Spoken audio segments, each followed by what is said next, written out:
morning. Why am I in this expression? Good morning, good evening, everything in between. How are we all today? Welcome, welcome. Hello, everybody. How are we doing? Are we staying safe, making good choices? I don't know how to explain, but it's not letting me change my face.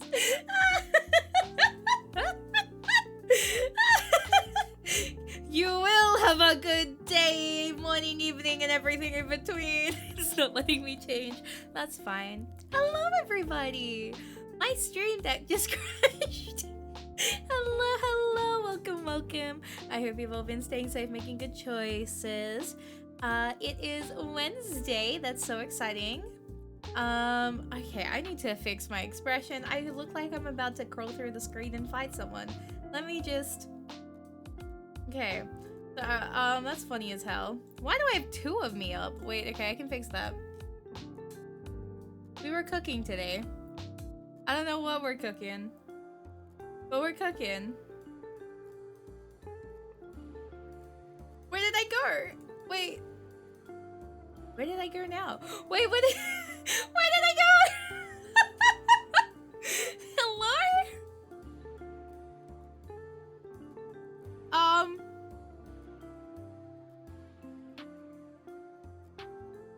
Hang on. Hang on. It's funny as hell. That's... Okay, well, I guess I'm fucking gone. Damn, alright. Give me a second. I can fix this. I think I can fix this. Okay. We're fine. We're totally fine. Mari Doko. Mari is gone, apparently. What the hell? Anyway, hi guys. So today's been a funny day, so I'm not surprised that we're having technical difficulties today. If I restart my stream deck, all my sound audio is going to die. So if I do this and I do that, everything will crash. But that's fine. We've had worse before. There we go. Hello, everybody. Hello. I am back. I am fine. Hello, everyone. So, it's been an interesting day today. We're gonna get through this. I don't know how long today's stream is going to be.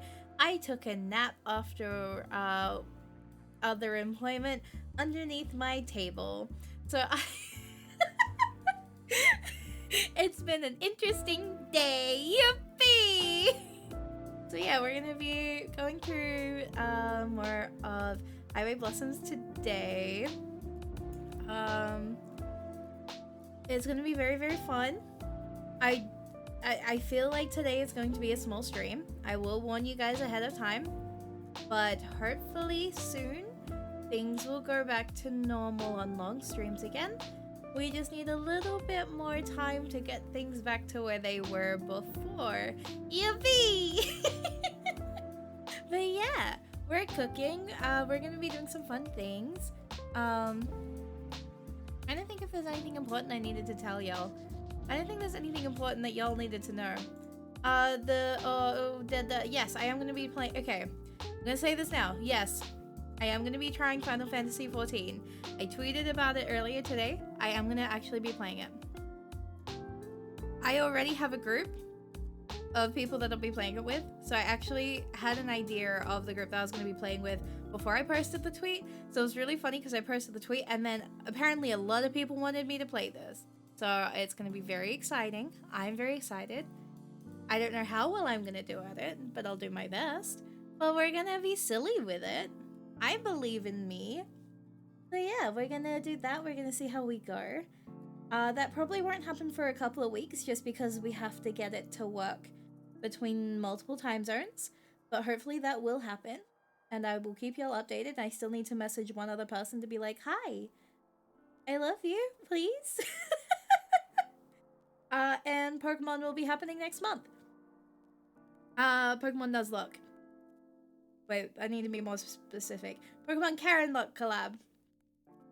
We are working with the others to get that next one going. We're going to aim for 1 to 2 streams a month, preferably. Otherwise, at least once a month. Because then, like, it should be fine. Best case scenario, twice a month. Worst case, once a month. You know what I mean? I'm gonna sneeze.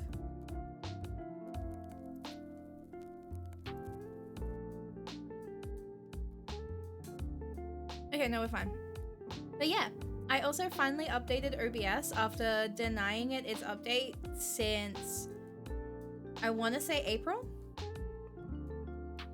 So it's definitely interesting. If anything is out of whack, please let me know. But it should have remembered everything. Everything looked fine when I checked it over and sounds fine. But if you do notice anything that doesn't seem quite right, please do let me know. I'll have it fixed before next stream. But it should be okay. In theory. Okay. Why did you just turn on? Okay, don't worry. Siri, okay, don't do that. Sorry, Siri just turned on. Anyway. Alright, what is with my things happening today? Okay, we're fine. I'm gonna...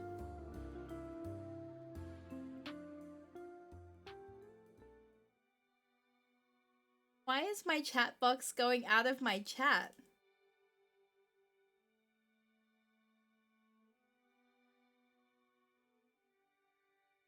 What are you doing? Oh, well, I found something.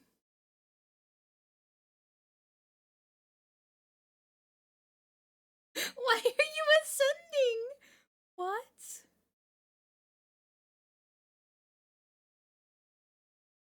Y'all, nuh-uh-uh. Nuh-uh-uh. We're fixing that. Get your asses in there. Why did you do that?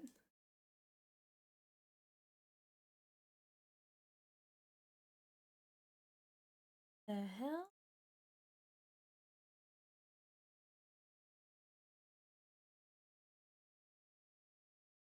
Of all the things to break, I didn't expect it to be that. Getting this one today. And I will... There you go. You demoted back to that one. That's a later problem. There you go. We're fixed. Teehee. Nothing bad ever happened. We can pretend that nothing bad has happened today. Yippee! We're sent back to the box. Correct. And that is where you will stay. Sleeping on it is supposed to help you with tough decisions or with big changes. That's hard when you can't pass out in the first place. Thoughts of Marina and of Gramps, and of things staying the same, all brewed together to keep me awake just like the coffee right now. When I got up this morning, the first thing I felt was surprise that I'd managed to fall asleep at all. The 3 hours I got must have snuck up on me. I drain another cup of coffee, number 4, and the last one from this pot. I dump another few scoops of grounds into the coffee maker and start a new batch. I got to see the sunrise, which even I usually sleep through. Out here in the middle of nowhere, with no light pollution, the sky was vivid, shards of jagged pink tearing into the blue. I nearly dozed off again. Maybe someday I'll get to watch it with Marie. Someday when I wake up early again, and if she manages to get her lazy ass out of bed. Lazy, but cute. Yesterday's events replay in my mind for the and with them come the swirl of emotions that feel like a stomachache and high both at once. Things finally starting to feel normal between us. Kissing Marina at the Valley of Fire, her leaning into it, wondering if I'd stop, her not letting me, sitting close on the couch, not asking any questions, not answering them, wondering if I should. It's too early for this. The familiar ping of the coffee maker tells me that I've been zoned out for a few minutes. Smashing my fists into my eyes, I try to rub the sleepiness. Movement from the back of the RV means that I must have woken Marina up.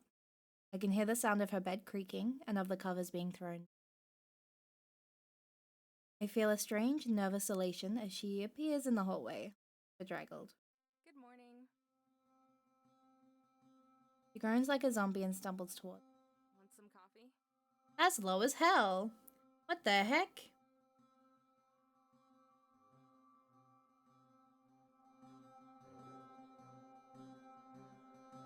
Yep, I got it before y'all. It's OG.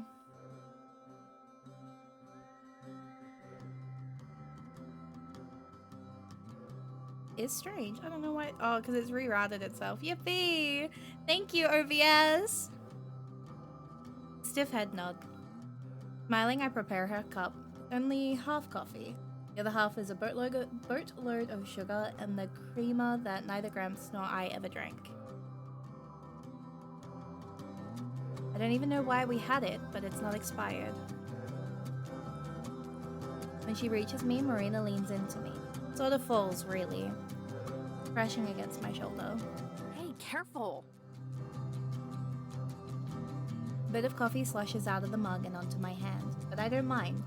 Takes the drink and a couple small sips.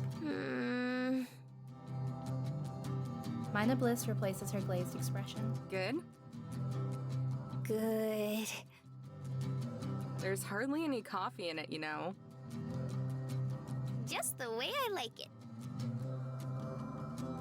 I wonder if she had a hard time falling asleep like I did, but I'm hesitant to ask. Afraid she'd say no. Afraid she'd say yes. So I just sit down and she takes a spot next to me. We both quietly sip our coffee as she rejoins the land of the living. Once she finishes her first cup, she's alert enough for conversation. Sleep okay? I figure that's safer than flat out asking.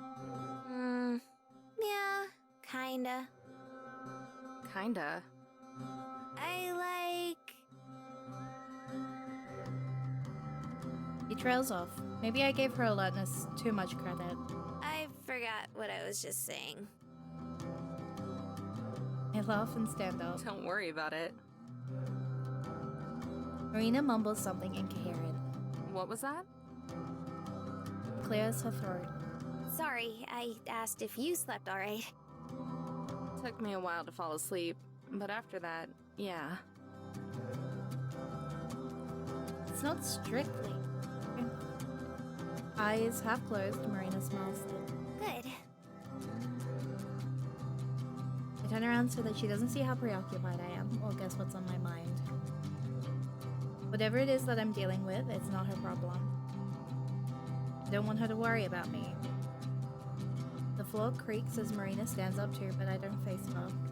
So, where are we going today? No idea. We have a few days before the show. Anything you want to see? Whatever it is, I'll make the trip. We're not very far from Las Vegas, right? Not at all. It's just a couple hours. Let's go there! Finally, I meet her eyes again. The smile on her face is pure and earnest. I can't help but return. Sure, that sounds like fun. And she hugs me. Her warm figure is pressed close against mine. She smells like my shampoo. I wrap my arms around her and hold her close. Just for a second, everything feels right, like it's all gonna work out. And I realize how badly I want it. I squeeze tight and then pull away. What was that for? Just felt like it. Worry creases her face. Should I not? Nah, you definitely should. Go get dressed and I'll get us on the road. You cool with waiting to eat until we get there? Yeah. Cool. There are a million buffets and exotic restaurants there, so we can find something good. I like Las Vegas already. Torque. Gently push her towards the back to go get ready. She sticks her tongue out over her shoulder as she goes. Watching, I rub my temple before climbing into the front. I look forward to this. I know Marina is too. Why does it feel like I'm doing something wrong? For a long moment, I just press my forehead against the steering wheel, not thinking much of anything. The sound of Marina's approaching footsteps make me sit up, and I put on a smile as she hops into her. Ready? Yep. Here we go then. We head out towards the highway.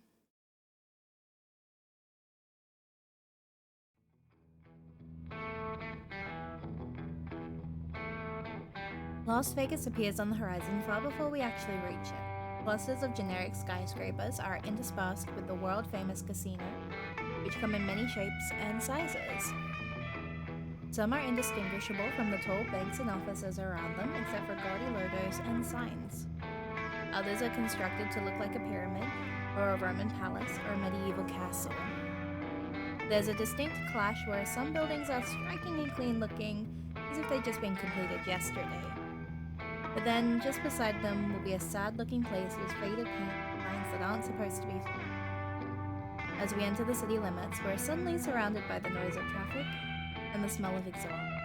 Exiting the highway was like crossing the boundary to another. Marina drinks it all in. Oh, what's that one? The super tall one.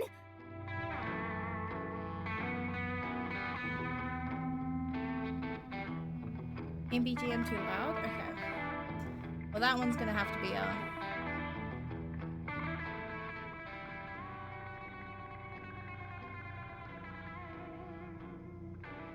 She points through the windshield, even though it's impossible to follow her finger. I know which one she's talking about. That's the Stratosphere. I think it's one of the tallest buildings in the country. Whoa. We're still miles out, but she already seems to be infatuated with the city.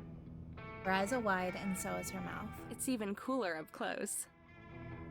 I never knew cities could be this huge. I keep forgetting that she's never been out of New Mexico. Surely there are a couple decently sized cities there, but nothing this impressive. I'm excited for her to experience all this for the fun. Honestly, Las Vegas is kind of on the small side, at least compared to places like New York or Chicago. Hehe, Chicago mention, we stay winning. Seriously? That's insane. I can't imagine that many people in one place. What about your house? He giggled. That's pretty close. She reminds me of a puppy. Straining against its leash as she whips between looking out the windshield and out the passenger side window. To me, the part of the city that we're in looks like any other downtown area, so I'm not impressed. Once we get to the Strip, where all of the really famous casinos are located, it'll be different. But first, I have another destination in mind. So, Mare, Yeah? ever heard of the World Carnival Buffet at the Rio? I don't think so. Should I? Well, if you like food, it's pretty much the greatest place on Earth. They have, like, everything imaginable to eat, and lots of stuff that you can't imagine either. Somehow, her eyes get even wider. I want to try it all. Pretty sure you'll change your mind when you see some of it. But that's the spirit. Are we going there now? Hell yeah, we are. I'm starving. Me too. And she grabs my free hand, the one that isn't on the steering. My heart leaps to my... Since we're at a red light, I catch her eye and her face is a little red. I smile back, but then face forward. Our hands hang limply between us. It isn't long before our palms are moist with sweat. I don't know who. Her hand is so soft. He treats it with lotion or something, but I know that's not the case. Smooth like it is. Makes me a little self-conscious of my chewed fingernails and chronically dry skin. Worried that I'm gonna gross her out and she'll pull away or something. Is this okay? Huh? Maybe I was getting a little too distracted. Is what? He raises our linked hand. This. You just seemed kinda... Like, I mean, I can not if you... No, it's fine. Seriously. Talking louder than I need to, flustered as I try to backpedal. Doesn't look convinced. Okay, sorry, I'm still...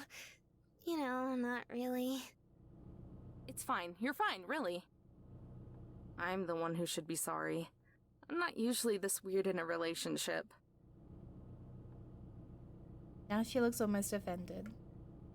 Not like that. I just mean... Glaring honk from behind reminds me that I'm sitting stopped at a green light. Middle of traffic isn't the best place for this conversation. Breathing deeply as we pull ahead, I try to collect my... Sorry, again. I just have a lot on my mind. Because I like you. I really do. You know that really freaking well by now. She smiles, though she's still looking down, and our hands are still together. This is such an awkward time and place to be talking about this. So it's my bad if I'm being weird or whatever. But being with a girl I met on the side of the road is a new one. Even for me, you know? Finally, she laughs. Yeah, I guess it's a little weird. I feel like I can still hear a slight quiver in her voice, but I might be imagining it. So I squeeze her hand tightly. Immediately, she squeezes back. I only have a vague idea of the direction I need to be driving. Fortunately, it isn't too long until the Rio comes into view, looming large a few miles away. We pull into the parking lot near the back, where the only open spaces are left.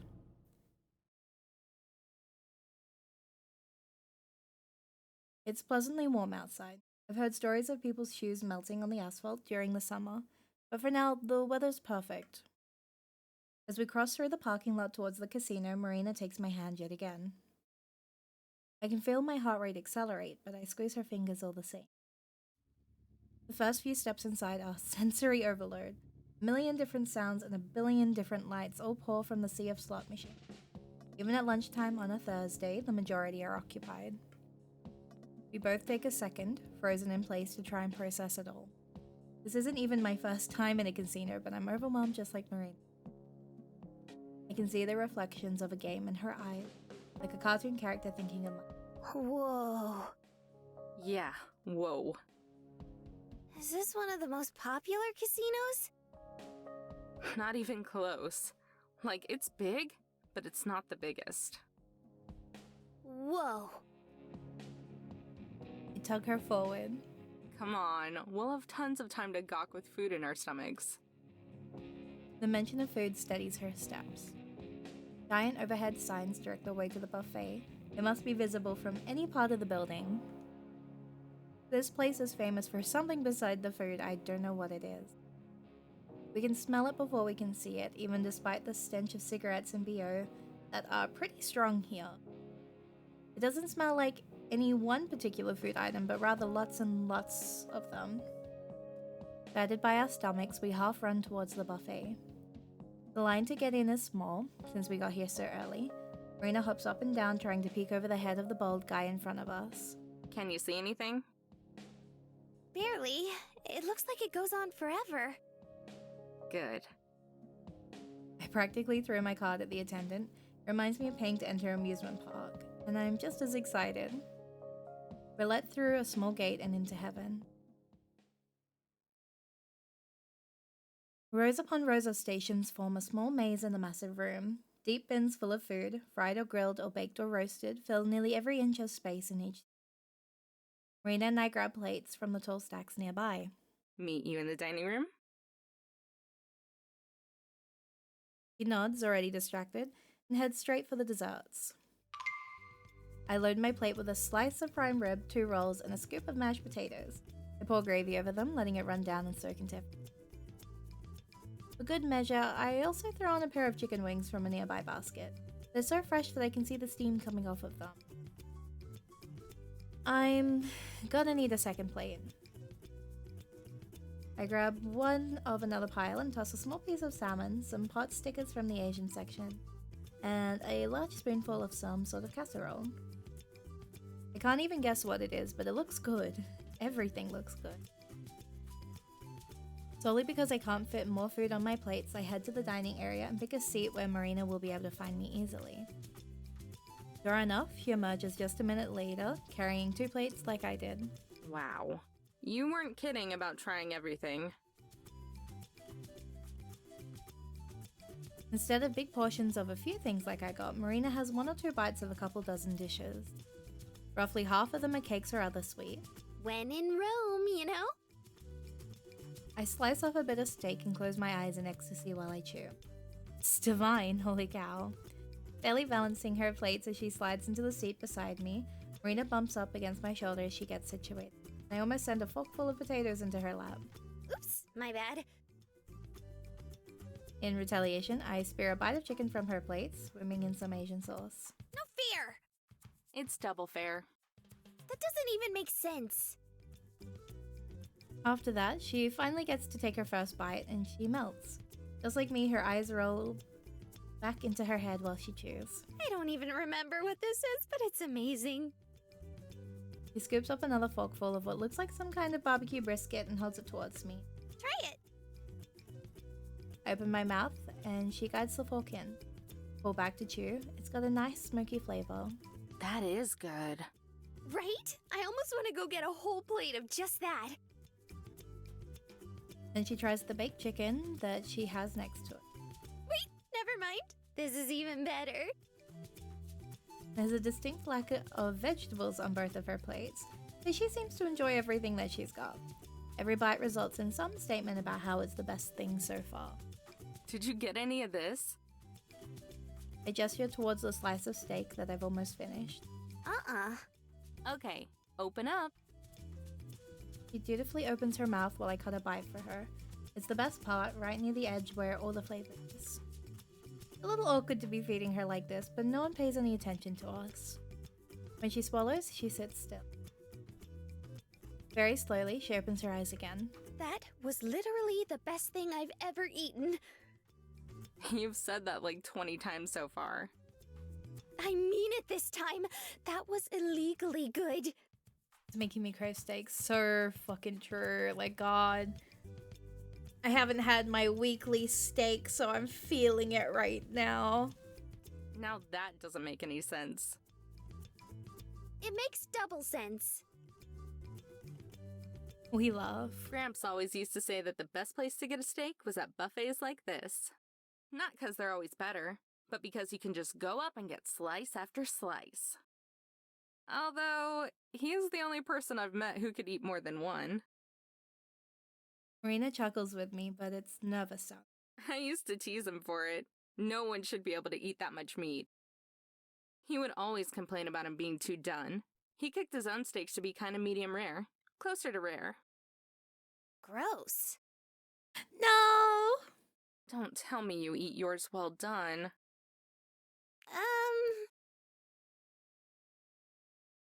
No. Marina, I don't know if we can still be together. She looks pained. I'm just kidding, you know. Yeah, I know. But it doesn't sound like it. I shut up. It's probably not a good idea to talk about Gramps too much either. Our plates are mostly empty, and I look back at the serving area dubious. Round two? She thinks about it, then shakes her head. I think I'd explode if I ate much more. Sorry, I'm a well done lover. You're insane. Actually insane. See, I grew up eating it well done because that's the only way my family knew how to make it. And then, because of certain reasons, I obviously, fuck it, because I'm very, very severely anemic. I need to have it very, very, very red. So I learned how to make, like, enjoy it when it's like, when it's, you know, very, very, I think mine would be very medium rare. Yeah. Yeah, V. Gotta get that iron in between the months of iron infusions. Let's go. Yeah, same. There's a soft flutter against my cheek as Marina leans over and kisses. Thank you for bringing me. Gay people. Yeah, no problem. I intently examine the hard plastic bench I'm sitting on. Too long passes by before I talk again. So are you ready to go? Oh, sure. I can tell how on edge she is again. Good going, Amber. Nice. I launch to my feet. Just leave the dishes on the table. Someone will come by and clean them up. Amber, I have no idea if that's true. I start to leave, expecting Marina to follow me. Amber! I turn around. She's still in the process of getting Wait up. for me! First, she has to brush her face with a napkin, and then she drains the glass of orange juice she was drinking. Then she scoots out of the booth and hurries towards. Are you alright? Yeah, sorry. Just felt kind of nauseous for a second. Probably ate too much. Oh, I doubt she's buying it. From the corner of my eye, I see her reach towards my hand. She seems to think better of it and lets hers fall back to her. I grab it myself as I lead the way out of the casino. Why is she fumbling the bag so badly? Damn. Outside, I take Marina's hand, but it feels limp inside my own. I let her lead the way down the street and towards the busiest part of the city. Sometimes stuff on the side catches her eye. Brightly colored sports cars that probably belong to millionaires pass by us pretty frequently. There are also people in bike-drawn carriages and double-decker tour buses. Besides the people, the buildings themselves all compete to stand out. Almost every storefront has something neon flashing to get you to look at it. Toy stores, restaurants, sex shops, and more all vie for real estate. Within a 2-block radius, you could probably buy anything you ever wanted. Maybe a half-mile ahead of us on the other side of the road, there are a few street vendors on the sidewalk. They have awnings set up to shade themselves and their merchandise, though it's too far away to see what they're selling. Marina spots them and points. ooh, let's go look!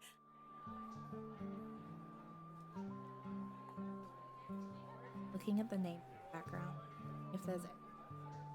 Like, oh my god. But then her excitement vanishes. I mean, if you want to. Yeah, let's check it out. With a hopeful smile, Marina starts to run. Red light at the crosswalk makes her stop, not too far ahead though. I catch up just in time for the light to change. Before she can dart away, I take Marina's hand. She doesn't object, but searches my face. So I smile and she smiles back. I let her pull me to the vendor, who seems to be selling a little bit of everything. T-shirts cover most of a wire rack that serves as a wall. There are also bins of buttons, keychains, and other small trinkets. One bin is full of tiny soapstone and animal carvings, and those are what Marina goes for. I ignore the vendor and his weaselly small talk, refusing to be conned into buying tons of junk. After a minute, Marina selects a little stone coyote. I pay $5 for it, practically robbery. We start down the road again, with Marina inspecting her treasure. Why a coyote? I thought she was the cutest. Look at the way the color changes here.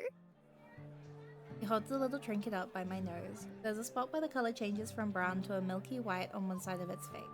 That is pretty. Plus, wolves are pretty much my favorite animal, and coyotes are close enough. Yeah, close enough, you're right. Yeah? Have you ever seen a live wolf? No, I wish. You? At Yellowstone a couple years ago, yeah. I begged Gramps to take me. Marina's so precious. She is. She's a little angel. I love her. I'm holding her, like, treasuring her with my entire life. You know what I mean? Like, you just meet a character and you're like, I will protect you from day till dusk, always. Like, anyone messes with you, girly pup, I'm coming to protect your ass. Also, thank you for your first chat. Welcome, welcome. And yeah, Yellowstone mention. It's real. There you go. There's our reference. We were waiting for it. It's back. As soon as I mention Gramps' name, I see Marina's eyes flit towards mine. What else do they have there? All kinds of stuff. Wolves, bears, buffalo, elk, deer. Pretty much any kind of forest animal.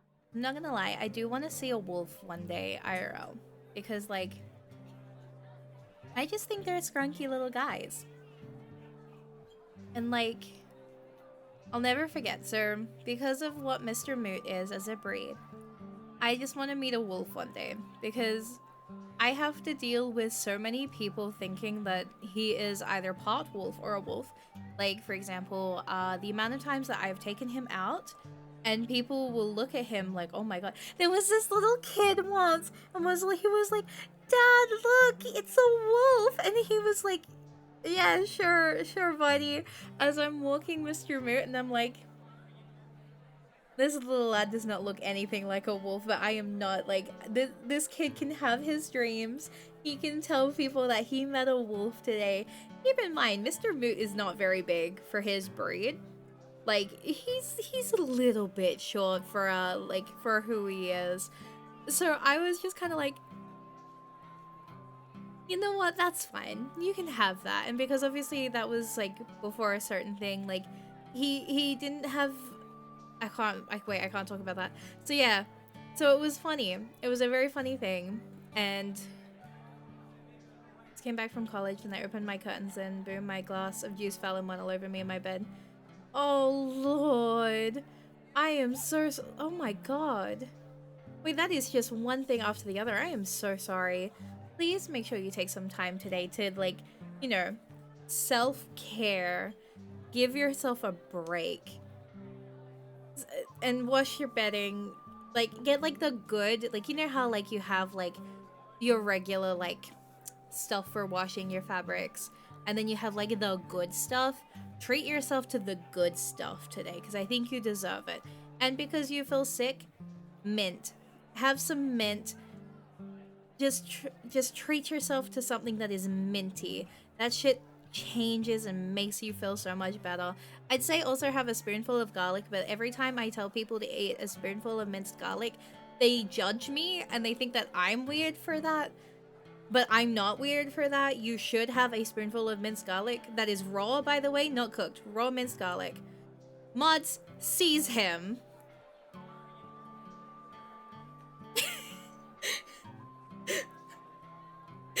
There we go. But yeah, make sure you do take care of yourself today. Raw garlic kind of hits different. Nah, it does. It's so good. And it is actually so good for you, IMO. I say that just because I grew up being, like, whenever I got sick growing up, I would be forced to have a spoonful of garlic, like a tablespoon of, like, raw garlic in the morning and the evening until I was better. And, like, they would heap that spoon. And they're like, okay, you're sick, have this. So I kind of grew up with that. So it was very interesting because I learned that that is not a common thing that people grow up with, because nearly everybody I've spoken to since always are looking at me like, what do you mean eat a raw spoon of garlic when you're sick? What the hell's that gonna do? And I'm like, it makes you feel better. And they're like, no, no it doesn't. And I'm like, no it does, trust me. So now in the household we do that when we're sick, because I am very much so take the spoonful. That's also when we found out in April when I was like sick, if you guys remember that. Like I'd lost my voice. We found out to what degree of sick I was because, and this is going to kind of give away what it was because I don't know if I said what the sickness was that I got during that time, but I took a mouthful of raw garlic and it was like fresh. Like this was not like the canned garlic that I normally have. Like not even canned, I guess like the glass jar of garlic that we normally have in the like fridge. We didn't have that. So my housemate grabbed like an actual just garlic and like minced it there and there. And I downed it. And I was like, oh. Yeah, that didn't taste like anything at all. And my housemate was like, what do you mean it didn't taste like anything at all? What do you mean? And I remember telling Maury and I was like, yeah, I ate this spoonful of garlic and I think I'm just so used to it at this point that it didn't taste anything. And Maury was like, and that's how we found out to what degree of sick that I got. It was very funny because I was like, nah, it's fine. I'm just that used to garlic. It was not the case at all. But you know, funny things. And yeah, garlic can come in cans. It can come in glass jars. We tend to always have a jar of garlic that's like minced in our fridge. That's like a staple. We need it always. Garlic and ginger. We always have that in a jar in our fridge for anything that we need. That shit is so important in this household.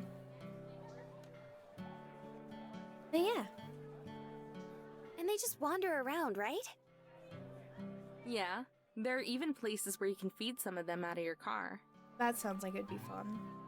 What about the meat eaters, like wolves and stuff?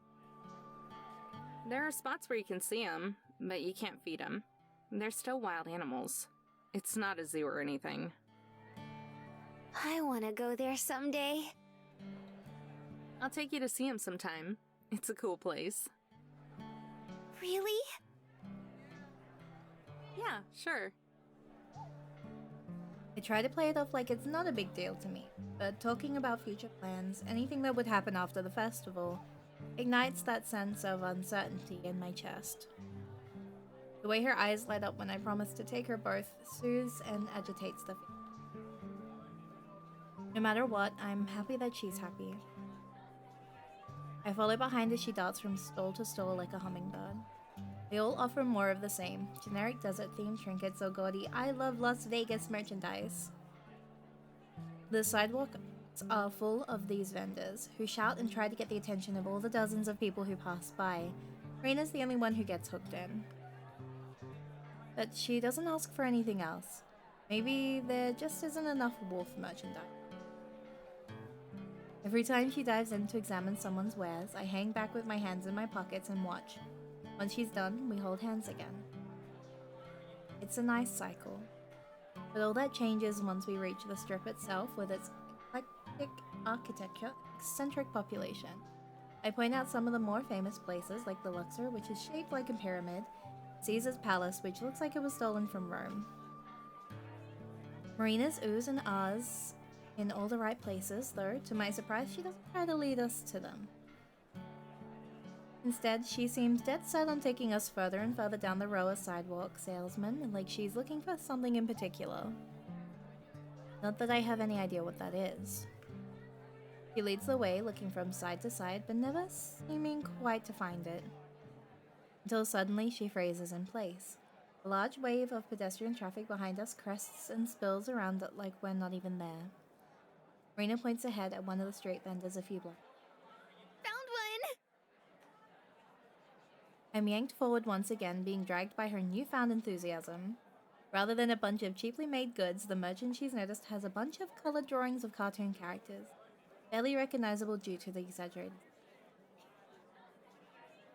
A sign beside them advertises custom commissions, $30 each. I immediately understand what it is Marina wants. No. No, no, no. I try to drag my heels, but I'm tugged along by Marina. She's surprisingly strong when she wants to be. Amber! She says my name without even turning around. This has been on my bucket list for years. It's happening. What has? Getting ripped off by a street artist? Having someone draw me! My protests going ignored, I fall in step and accept my fate. Man, she's living the dream. There's so many people that have drawn art of her on Twitter now. The guy manning the booth looks like he's completely out of place, wearing a flashy Hawaiian shirt and a baseball cap.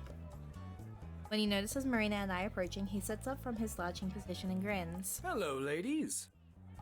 Hi there. We were interested in having our portrait drawn. We weren't. You were. I don't protest. I resigned myself to going along with whatever she wanted. Perfect. He frames us with his fingers like he's going to take a picture. You girls stand right there and get comfy. I'll get ready. He lurches off his wooden chair and grabs a sketch pad and a box of pens. We'll do you two in color. How's that sound? Great. I just grimace. No fun of having my picture taken, but this isn't much better. I just never feel satisfied with how I look. That's why there aren't many pictures of Gramps and me. The couple. I'll deal with it for Marina's sake.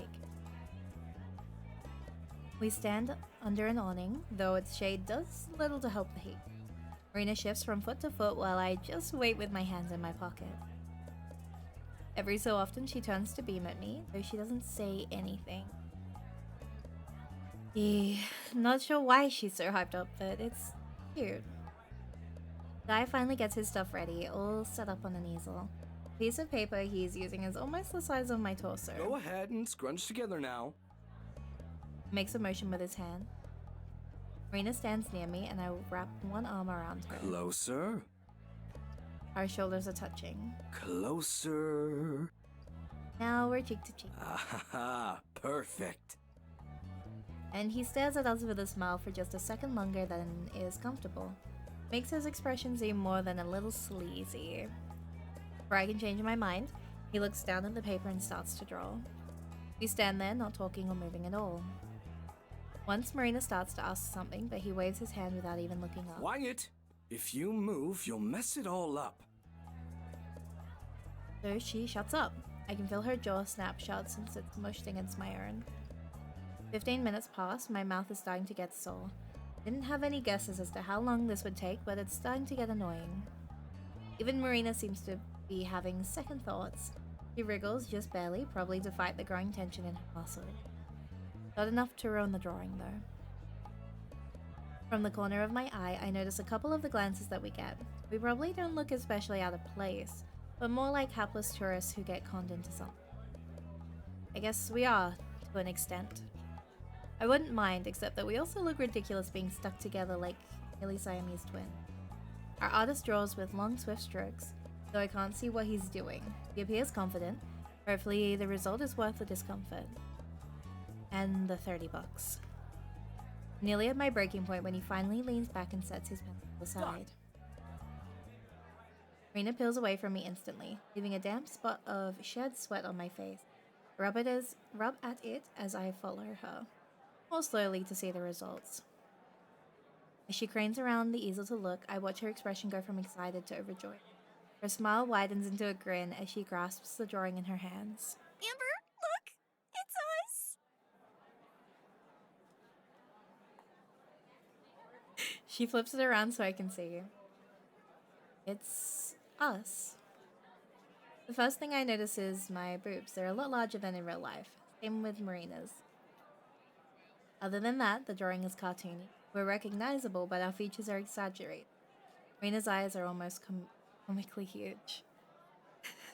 Why did they make the titties so big?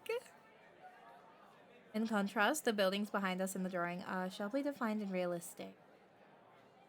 Clutching the paper to her chest, Marina sighs a contented smile. Thank you so much! The artist wipes his sweaty palms on his shorts as he stands. My pleasure, my pleasure. He looks at me expectantly. With a sigh, I pull out my wallet and pass him a pair of wrinkled bills. I pass it to him with a nod. Y'all have a lovely day now. With that, he slouches down again and pulls out a cheap-looking paperback novel. The drawing is still close to Marina's chest like a priceless artifact. Over a few seconds, she holds it away from her and grins as she looks at it. That makes it worth the cost. Finally, Marina rolls up the drawing like a scroll and tucks it under her arm for safety. We stand in the shade of the awning while we look up and down the road. We should split up for a little bit. Oh? What? Can't help but yelp. That was the last thing I was expecting. Not for long. There's just something I want to do. And you can't be there. Why not? Shuffling in place, Marina looks away. 'Cause it's a surprise. Oh, baby. Wait, the way that she said that was so cute. Also, welcome. Why is she so cute for how she said that? I'm not over that. Mare, no. This isn't some small town. This is Las Vegas. What if you get lost? Or some creeper tries to mess with you? It'll be fine, Amber. There's like a million people on this street. Maybe that's not how that works. Yeah, so? That doesn't mean anything. Girly Pop. I mean it. It'll be fine. There's a fire in her voice that takes me by surprise. There's even a small spark in her eyes, like she's angry. My frown deepens. But Seriously, it's nothing bad, I promise. I just want to do something, but it's a surprise for you, so you can't be there. Her face softens. Please, it'll only be a couple hours. Girly Pop, you don't have a phone. Marina, I don't know. Of all the cities to split up in, this is one of the worst. Not only do we not have a way to contact each other if needed, but the people aren't the sort you can... If I leave her on her own, there's a good chance I'll never see her again. but the way she stands there, hands on her hips, looking determined, makes me not want to argue. I sigh. Are you sure? Yeah, I mean it. Just give me like 3 hours. That's a long time. You think? I tried to keep it short. In 3 hours, she could be snatched into someone's car and well into Arizona or California or halfway to Reno. It's irresponsible of me to let her go. I can tell by looking at her that I don't have a choice. Okay, fine. But can you at least stay on the street? It's a straight shot back to the Rio where we're parked, and so it'd be harder to get lost. Marina nods fast. That's fine. I already saw where I need to go. But you're not allowed to watch, okay? Yeah. I'll probably just go back to the car anyway. This isn't good. Now she frowns. Isn't there anything you want to see? Not without you. That was so sulky. Aw, Amber. She kicks at the ground. I guess we don't have to... No, go on. What? Just be safe, okay? Don't do anything silly. I guess it'll be fun for a couple hours. She takes the drawing in one hand and then hugs me.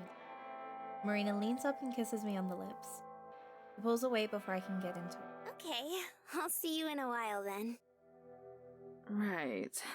She cooking? We stand there, neither of us moving. I sigh again and then trudge back down the road. Glance back every few steps, but she doesn't move. Instead, she watches me and waves, probably making sure that I keep good on my promise not to follow her. Tempting as it is, I'll let her go for now. 3 hours can't be that hard, right? You just take a nap. Turns out I was wrong. 2 hours are agony. I wander from store to store, stepping in without actually caring what's for sale. The first is a vegan restaurant. I don't try any sample. Just next door is some fetish shop with its windows covered. All the lights inside are colored, mostly red or sometimes violet. Girl behind the counter, pale-skinned with artificially black hair, gives me a smile that I return. But I don't stick around. I don't even know what I'm doing, going through the motions of being a tourist, I guess. Technically, I am exploring Las Vegas. Tomorrow, I'm sure I won't be able to remember a single detail of these shops. Up ahead is yet another street vendor. The setup is nearly twice as long as most of the others and includes large glass display cases. Looks like it must be a painted transport. I wander over, pretending to be interested. The clerk, a Hispanic man with a short goatee, watches me but doesn't say anything, not even a greeting. Sells cell phones and phone accessories, chargers, cases, cords, and the like. Nothing relevant to me. There's a special discount on prepaid phones and time cards right now. A half dozen identical posters plaster the walls of the longest case. I stare at one of the flyers, though I'm not actually reading it, just imagining if Marina and I had cell phones. It might help at times like this. Times when I'm being ridiculous and clingy and an idiot. Being able to reach her anytime would be nice, but would they get much use? That's when I realize something, and I'm dumbfounded by a simple fact. What it is that's been bothering me since we... This is the first time since meeting Marina that I've been on my own. She isn't just a room away or within shouting distance. Even though it's only been a couple of hours, I suddenly feel profoundly alone. It's pathetic, I know. I'll see her again in less than an hour now. But the anxiety of separation gets the better of me. It makes me sick as all the horrible scenarios rush into my head again. The one where something bad is happening to her and she's not able to call for help. I look at the phones in the case. I've never had one, so I'm not very knowledgeable, but they look cheap and flimsy. I tried to find a brand name, but it wouldn't mean much to me. The only names I'd be familiar with are those massive companies who make everything. Not just phones, the ones whose merchandise costs hundreds if not thousands of dollars. I think Marina had a... I don't even know what that brand is. I've never heard of that brand before.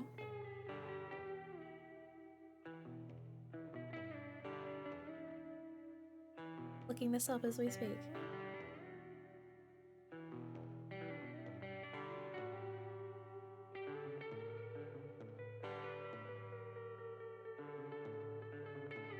Oh, okay.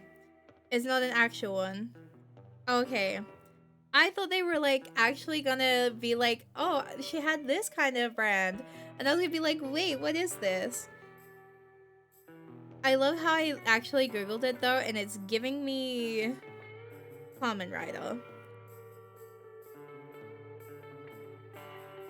Like, it's giving me Kamen Rider. Yeah. I've learned something today. Yippee! Alright, I've learned something today. Then again, I've also heard about shady stuff with them suddenly replacing all their production workers with robots. Oh my fucking god. Graham said this sort of thing would be a part of the New World Order. Doesn't matter though. It's tempting, but there isn't much point. In just a week, less now even, the festival will be over. And after that... Well, the phone gives us a way to stay in touch. Once we've... I spin around and walk away in a hurry, feeling suddenly sick again. Must have looked like a lunatic, coming up, standing still, then freaking out and leaving. Maybe that's why the guy didn't say anything. I just look like another insane junkie. I picture some tweaker stepping out an alley towards Marina, who of course wouldn't even notice, and I shove those thoughts out of my head. 1 hour, just one more hour. Chill, I tell myself for the thousandth. Across the street from the phone carts is a bright green sign for a candy store. One of those places that has floor-to-ceiling bins of gummies that they sell by the pound. They do what? They exist? I half expect to see Marina in there herself. Getting her a surprise bag of sugar might be a good way to try to make up for being weird. Till the next time I act weird, that is. I cross the street as soon as there's a gap in the traffic, not bothering to go to a crosswalk.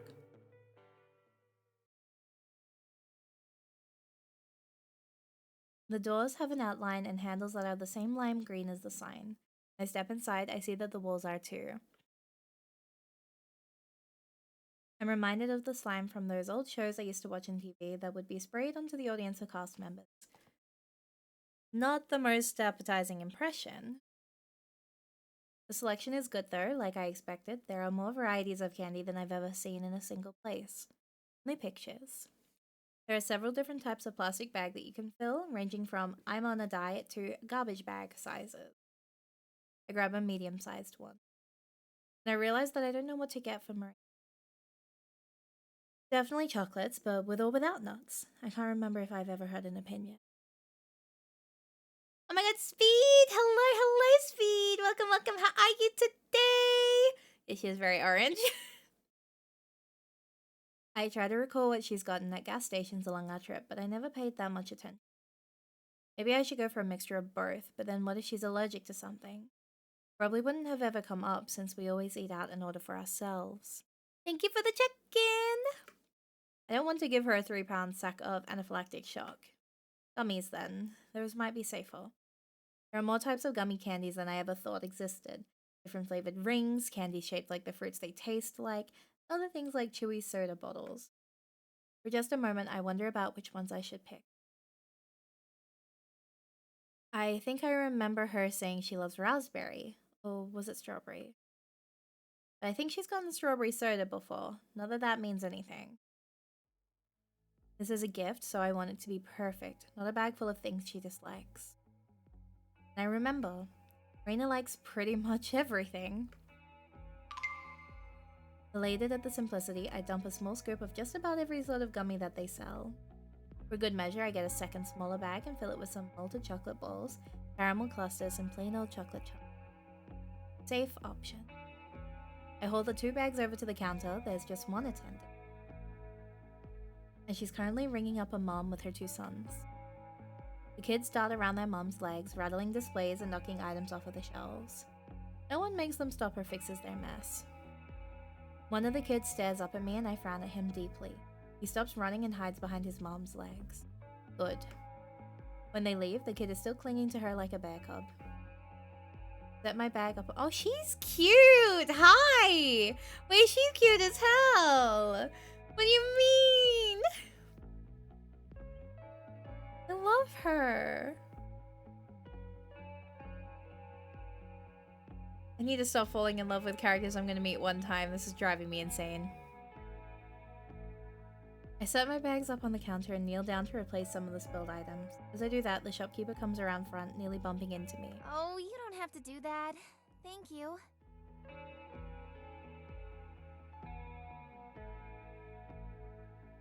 Yeah, no problem. I look up directly into her knees. I straighten up and we're suddenly way too close, stumbling backwards. I grab the counter to support myself. He laughs, eyes crinkling. She's cute. Her tan skin is complemented by the bright red uniform she wears. Little name tag on the counter says that her name is Cassie. You know, there's a special going on right now. Checking something very important. Give me 2 seconds. Give me 2 seconds. Give me 2 seconds.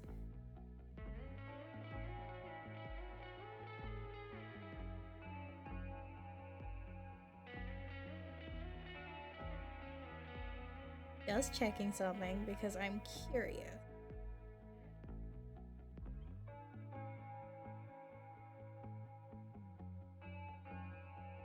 Name is... You're fucking kidding me. Hey, psych right now. There is no way.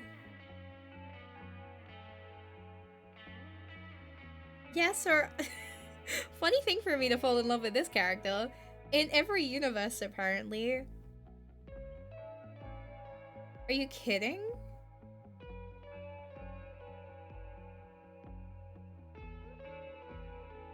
Actually say psych right now. There's no way.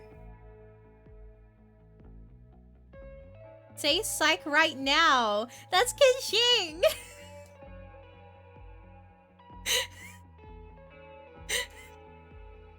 Say psych right now.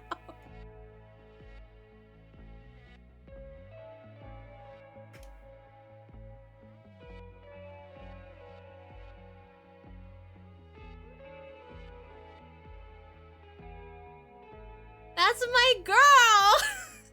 Kenshing! Oh, in every universe, I will always love you, apparently. What the hell?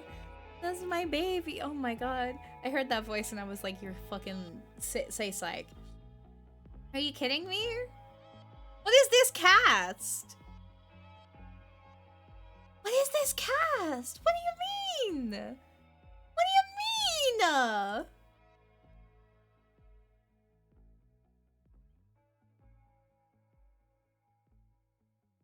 What do you mean?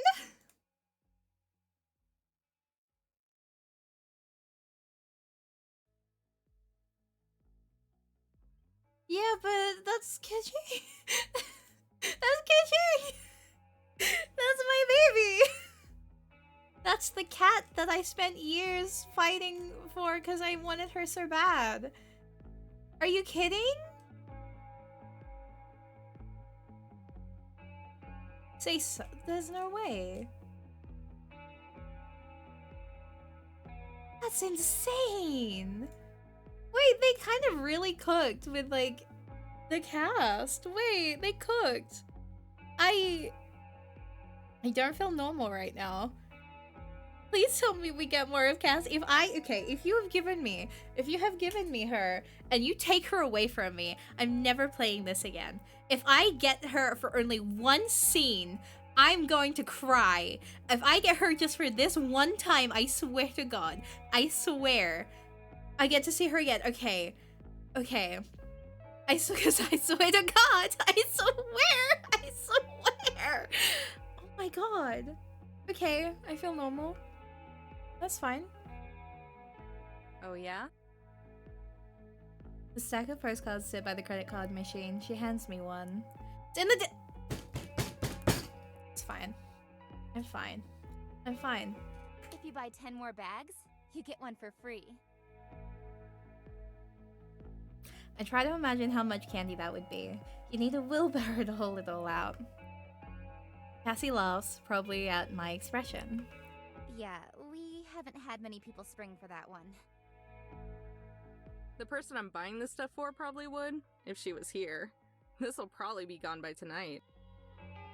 I gesture at the bag still sitting on the scale. Oh, shopping for your sister, or? Cassie, no, they're gay. Nah, my girlfriend. I try out the word, seeing how it sounds in relation to Marina. As expected, it makes my heart skip a beat.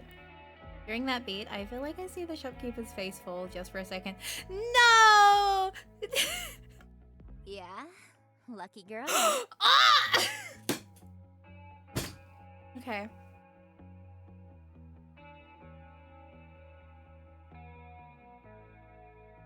You know, this is so unfair, actually. You know what? This is unfair. Do you know what? You know what? Thanks. Cassie, let's go. You and me, we're leaving. Come on, girl. Girly pop, we're going. I don't know if she means because of the candy or because of me. I swear to God, girl. After ringing up my bags, she dumps them in an even larger bag. That seems unnecessary, but I guess it makes them easier to carry. She passes me the candy as well as the receipt. Have a good day. This is so upsetting. What do you mean she's leaving me?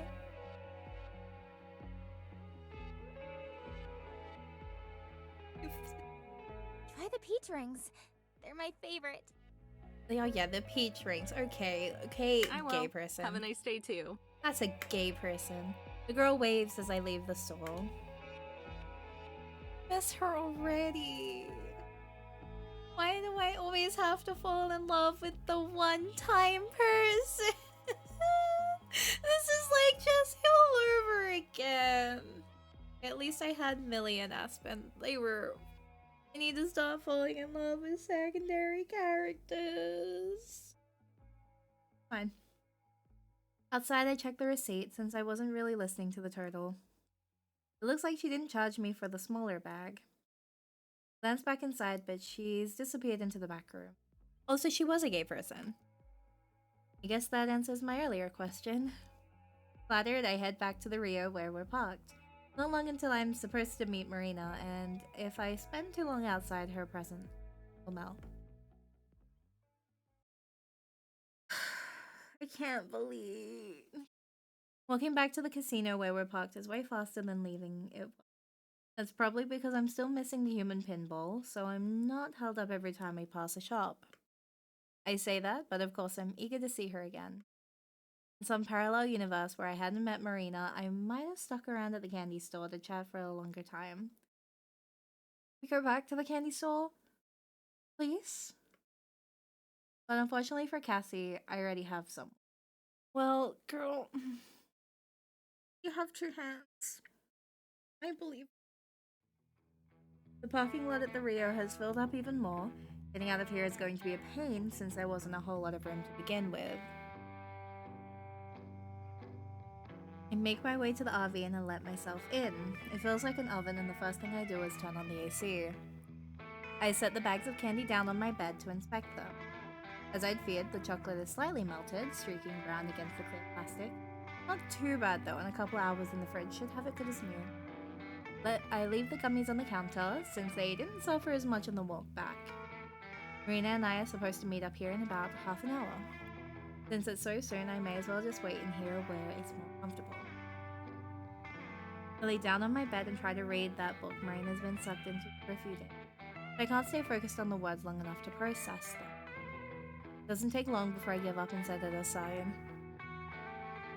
Now I just stare up at the ceiling.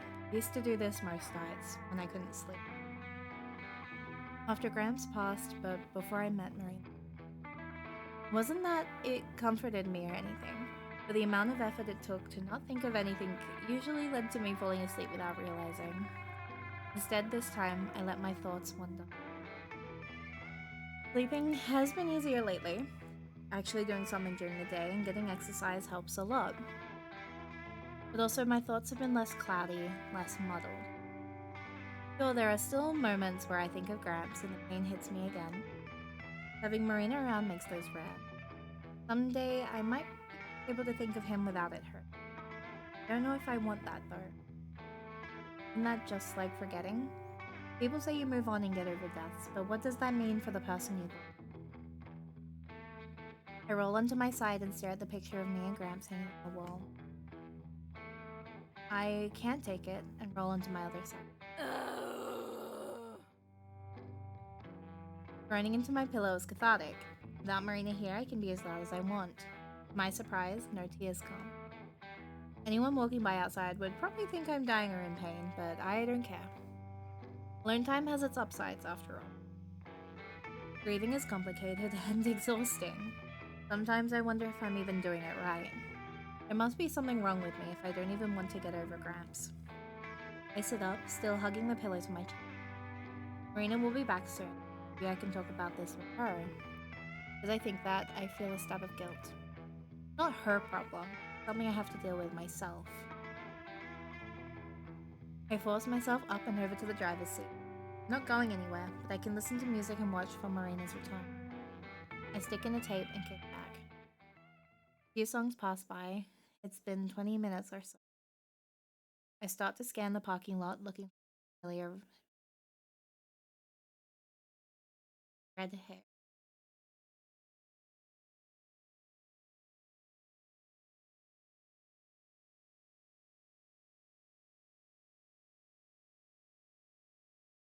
Red hair.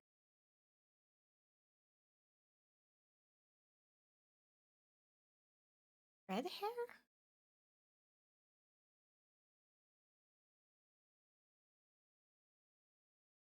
Red hair.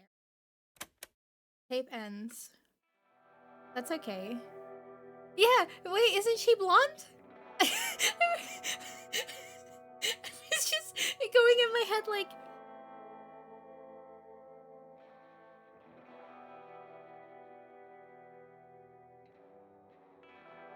Oh, that glow up is insane.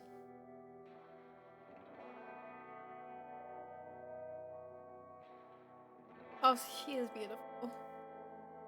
Oh, I see the woman that you are.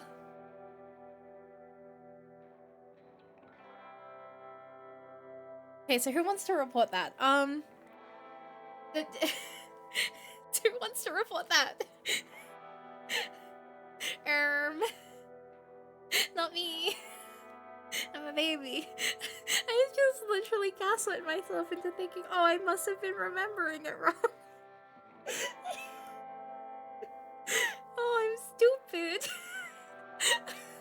I was like, oh, okay. Maybe I'm misremembering her. No, I'm stupid.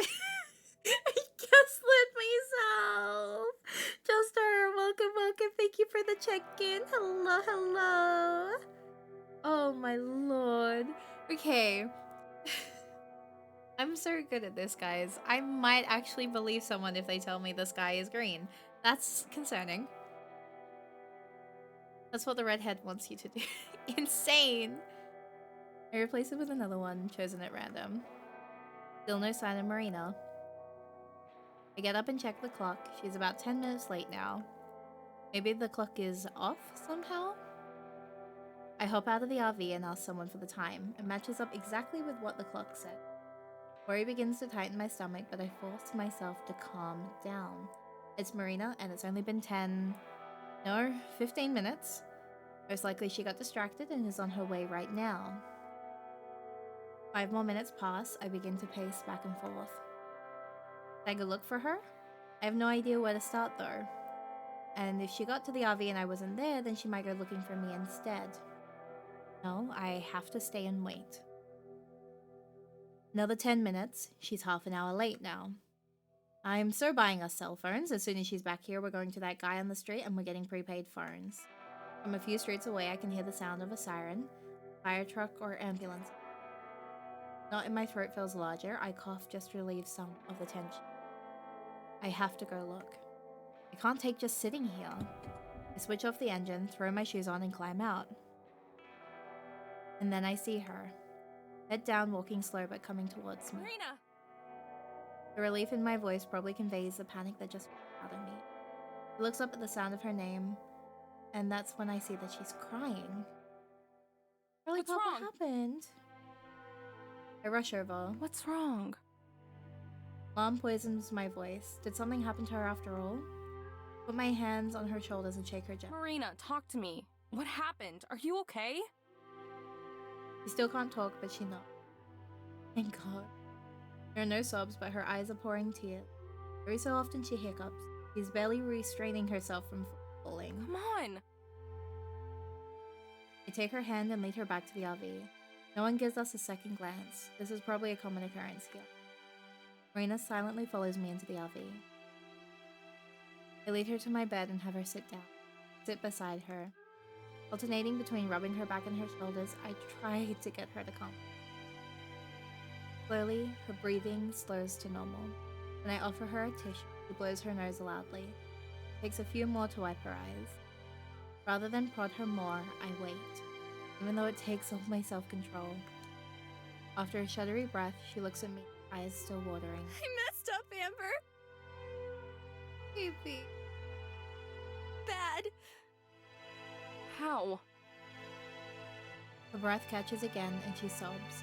It's hoarse and seems to take her by surprise. Immediately rub her shoulder. And then there's a knock at the other. What the hell? Stand up, but can't see who it is from here. I'll be right back. Then look the front door and open it to an all too familiar face. It's time to pay up! I shut the door. Before it's even fully latched, Mariah starts to pound on the door. I lock it and head back to Mariah. Let them in. Huh? Go let them in. It's Mariah, right? Yeah, but how did you... Wait, does this have something to do with... Marina nods. The bad feeling about it all, I go back to the door, which is still suffering Mariah's assault. I open and step back so that Mariah storms in with a huff, acting like always as if she owns the place. Joseph and Tess file in after her. Joseph gives me a smile and a small shake. Sorry. He says it so quietly that I don't think anyone else hears. I figure I'll find out why he's apologizing here in a second. Like a conqueror, Mariah marches over to Marina and jabs a finger in her face. Time to pay up, ditz! In 2 large steps, I move between the 2 of them. Okay, what the hell happened? Didn't you hear? I was about to, when you attacked my front door. Well, allow me to deliver the bad news then. What the fuck? Sis stole Marina's gold.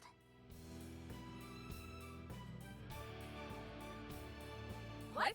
Did not!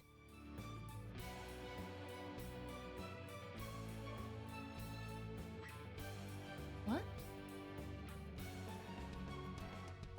It's impossible to figure anything out. Marina is crying too hard to talk, and Mariah's just yelling nonsense like always. I turn to Joe, who's keeping a safe distance along with Can you Tess. please explain? Sure. Mayor ended up making Marina a bet for all the gold, which she lost. It was a pretty silly thing, and I told her just to let it go, but here we are. What the hell? I'm equal parts amused and disgusted that Joseph uses the same nickname for Mariah that I do from, Come to think of it, I'm not sure that I ever noticed how similar they A bet's a bet, and she lost fair and square. I don't think it was fair. The odds were kinda in your favor. I turn to Marina, the only person whose opinion really matters to me. Was it fair? Slowly, she nods. What game did you play? Poker. I glare at Mariah, who at least has the shame to look away. Anyone who spent more than a minute around Marina would know that there's no way she could keep a straight. I sigh and sit down on the bed beside Marina. Wrap an arm around her, she leans, eyes moist. You know you can only take half the treasure, right? Marina and I split it equally, so she couldn't bet away my half. Thank you for the check-in. Welcome, welcome. That wasn't the deal! That's the only deal she could have made. But I'll bet you my half against hers. Amber, no! I squeeze her affectionately, but I shake my head. It's fine. I stand and go to where we've been stashing the gold. I pull out the box of nuggets and open it. I can see. Her eyes light up and she licks her lips. I snap the box shut. Fine, but we're not playing poker. Oh yeah? We game What in. game then? She thinks about it for a moment. Blackjack. Oh, based. Seriously? Blackjack is more about luck than it is skill. Not that great at poker though, so blackjack might be the most fair game we could play. Wonder why Mariah suggested it though. Maybe she expects me to win at poker. If that's the case, then the mind games have already begun. Fine. It's a bet. We're gonna lose. Marina stopped crying. Her breath still comes in little spurts, but she's mostly in control of herself. Tugs at my shirt. Amber, really? You don't have to do this. I screwed up. Are we about to be in trouble? It's okay. I'll fix it. That's what I'm here for, right? Insane sentence. I can't read the look on her face, the one that vanishes after a split second. Okay. I think you just got a negative in your friendship points there. Because you shouldn't be the one that says I'm the one that fixes it. I'm just saying, it's equal playing field. That's something you shouldn't say. That's putting your relationship in a way of you're the one that messes up and I fix it. Here's a sound advice for you, chat. Don't fucking say that to somebody that you love and care about. That's a fumble. We're learning from Amber firsthand how to fumble the bag. Don't do it. Facing Mariah again, I put the gold away. Where will we play? There's not enough room here. There's a casino close by. Down the street from this one. We can do it there. I'm not old enough to gamble. Not legally, at least. She shrugs. Doesn't matter. This place won't check your ID. Probably gonna be closed within a year. Jesus! Underage gambling! Oh, god damn it. I don't like the sound of that. I feel like I'm being set up. It's true. It's where we played. Really? Yeah, they had like party rooms that were empty. I just used one of those. I've never heard of anything like this place, but if they let Marina in, then they'll probably let me in too. I'd also feel better about playing with cards that I know Mariah won't have messed with. Fine. Tell me how to get there, and I'll meet you in a little bit. Fun fact, this was meant to be poker, but one of the devs didn't know how, so they chose blackjack. But they didn't know blackjack too! No! So I will admit, IMO, poker sucks. Blackjack is actually kind of fun. So like, this is funny as hell. I learned gambling off of Neopets.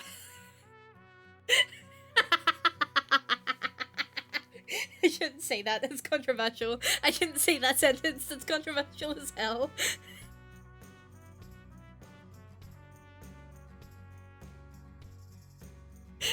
Should not say that. Neopets got banned. Certain games got banned off of Neopets for a reason.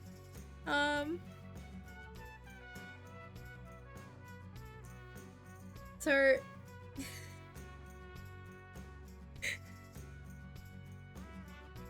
let me find something for you. Let me find the thing.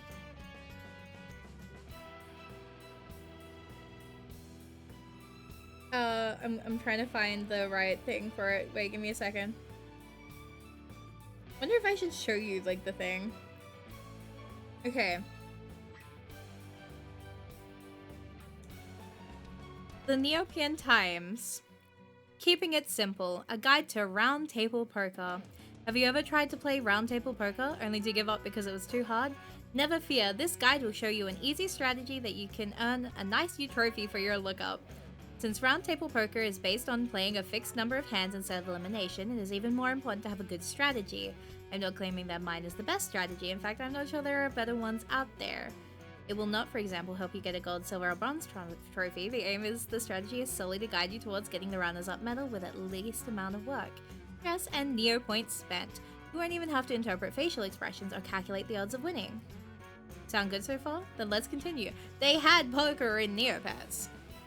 They had a lot of games in Neopets that got them moderately banned for things. Yippee! But yeah, it exists. Neopets TCG went hard. I loved that. I still have some of the cards, I think. But yeah, roundtable poker was a thing. I should be saying that they got in a lot of trouble for it. Yippee! I count on Marina's half of the gold and put it into one of the boxes before handing it to Mariah, who snatches it from my grip. Enjoy, because this is the only time you'll get to touch the treasure. With a final sneer, Mariah leads her troop out of the RV. Joseph still looks pretty sorry about the whole thing. Door slams shut and we're left in silence. I look at Marina, she looks at the floor. I'm really sorry. Marina, honey, it's not your fault. You got tricked. Not even that upset. Compared to all the 1,000,001 awful scenarios I concocted, this is pretty tame. Knowing Marina, it's not that shocking either. Come on, girl. That's not the sentence. So I'm being honest when I smile at her. It's okay, really. I'll go win back your gold and then we can get out of Vegas. She sniffles. Seriously though, what were you thinking? I was just so surprised to see them here. I thought it must be fate or something. I was shopping around and I saw something that I really wanted, but I didn't have enough money. And then I saw the three of them at this little diner, so I went in to say hello and told them all about it. What was it you wanted to buy? That's a secret. I wanted to show it to you. But anyway, then Mariah made me that bet and I don't know, Amber. I guess I just got so excited about it that I didn't really think. Like, if you'd been there, you would have beat her no problem. I don't even think she's very good at poker. It's just that I'm kind of bad at hiding how I feel. Honey.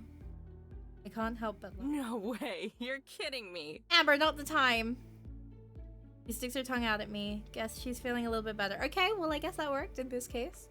Really, though, what if you lose to Mariah? Then I lose. It won't happen, though. Are you good at blackjack? A lot of it's luck. There's stuff you can memorize, like card combos, but I don't know any of that. Oh my god, Amber, I'm gonna actually punk you. What if Mariah does? I doubt it. She would have played that against you if she did. Easier to make it seem like you just got unlucky, instead of her taking advantage of you. She didn't take... Bullshit, Mare. She might not have cheated, but she still should have known better. Marina frowns and looks at the floor again. I can't tell if I'm helping or not. I remember the candy I bought her earlier. It totally slipped my mind over the last hour. Oh yeah! I got you something. To try to say sorry for being so weird lately. Even though I've already said that too. Grab the bag of chocolates from the fridge and the gummies from above it. Eyes wide, Marina holds them to her like babies. Amber, Her eyes start to water again. thank you so much. Baby. Hey, no more crying. This wasn't supposed to make you cry. She giggles, but that doesn't stop 2 tears from running down her face. Sorry, I'm crying a lot. Kinda, yeah. Marina laughs again. She unties the gummy bag and digs around in it. The chocolates got a little melted on the walk back, but they've been in the fridge. They look just fine to me. Pulls out a few gummy soda bottles and then offers me the bag. I don't want to take too much, but I do find one of the peach rings the cashier recommended. It really is good. Sweet, but in a mild way. It actually tastes like peaches. Are you ready to go? That's a sapphic moment. Marina spins the bag to twist it, then ties off the top. Yeah. I vaguely know where the casino Mariah mentioned is located. We passed it earlier today, but I didn't pay much attention to it. As we load out of the RV, Marina is dragging her. Do you want to wait here? I can just go take care of this and then come back. No way. I don't want to split up again. After I look up, I take her hand. I'm in the lead this time. The walk isn't.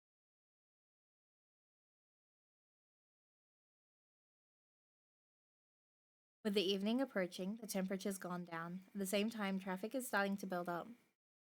In a few hours, it'll look like an entirely different city here once all the lights come on. The view of a big city at night, far in the distance, has always been one of my favorites. I can remember staying up late when Gramps and I were on the road so that I could press like a sticker against the window. They don't lose their gold. They already handed over like half of it though, so they would still be losing half of the gold. They sell postcards of New York and Atlanta and other places all lit up because it's so pretty. Got a couple of hours until then. Neither Marina nor I say much while we walk. Even given the situation, it doesn't feel as awkward as some of our quiet times before. If anything, what they should have done is, because there was no written agreement, there is actually no way for them to actually legally abide by that deal, because word of mouth is not a legally abiding contract. If it was a contract, it would have had to have been written. And since they're going into a place that held underage gambling, they can also say that it is not viable because that is an underage person participating in gambling, which is illegal in the first place, which negates the contract, like the verbal contract made. But I'm not a lawyer, so I'm just saying. And it's America, not Australia, so. Soon we reach the building Mariah described. This the place? Yeah, this is it. We step inside. I can see why Mariah said this place might be closed soon. Although it's pretty clean looking, there's hardly anyone here. A couple of people occupy slot machines far away from each other. Aside from those two and a bored looking host, the place is pretty empty. Well, those three and the trio. Mariah and her posse are seated on a semi-circular couch. It and an identical couch form a circle around a card table. No greetings are exchanged as Marina and I take our places across from them. A sealed deck of cards sits on the table. It's got gaudy Las Vegas landmarks and logos all over it, but at least it's legit. Should we ask that guy to come deal for us? Hell no! The only reason they don't check ID is because they don't care. If you attract any attention, they'll throw you out. Okay, so who will? Tess can. Tess nods. Really? No offense, but does she even know how? Of course she knows how. She's not an idiot. She's a child! And before you get any ideas, she's more likely to help you cheat than help me. Then again, it's fine. Nope. Tess nods again. Just ask. Alright, that works for me. Because if two underage girls are going to play, then why not have a 10-year-old deal the cards? Mariah splits open the plastic wrap on the deck and then hands it to Tess. The little girl takes out the instructional cards and the jokers and then shuffles. I have to say, I'm impressed. Creates a bridge with the cards that's way tidier than I could ever do. Alright, with the controversies tonight? Nope, I didn't finish the sentence.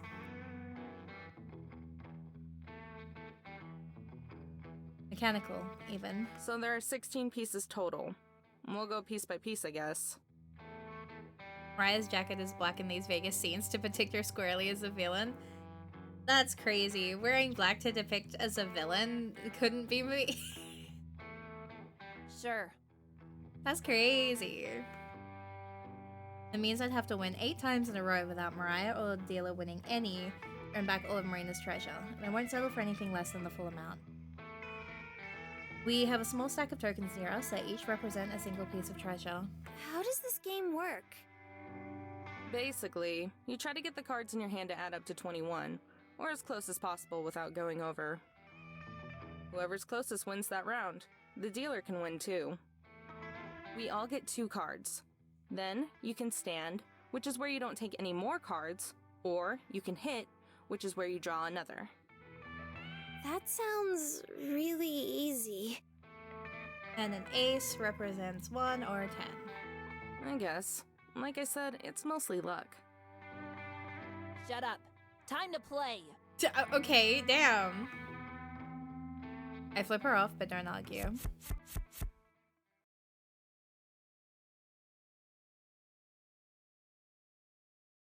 Tess deals us the first hand. I stand while Mariah hits. I don't expect her to beat my 18, but she lays down a 10, a 3, and a 6. Damn. Damn. Tess slides her 2 turns. The next round, I beat her. Win the next 2 rounds after that, but then the dealer wins and we have to start over.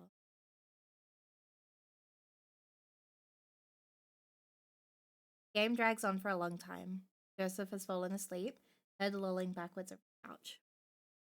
Even Marina, who has both her honor and money at stake here, is starting to fidget. We've been playing for close to an hour. She doesn't complain at all, though. After a while, even Mariah and I are starting to get annoyed. She sighs and shifts irritatedly while I debate what to do. When she takes her time thinking, I bite down the urge to say something snarky and hurry. Once Tess wins again and we're both sitting at 3 pieces each, Mariah wipes her palms and clears her throat. This is taking forever. Yep. But if you're saying we just call it here, the answer is no. No.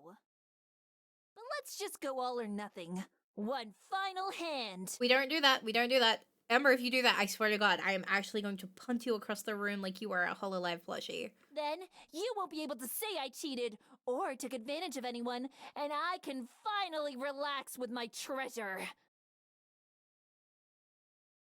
I think about it. One more hand, huh? The odds are probably better than if we were to sit here all night. Maybe I'm not good enough at math to calculate.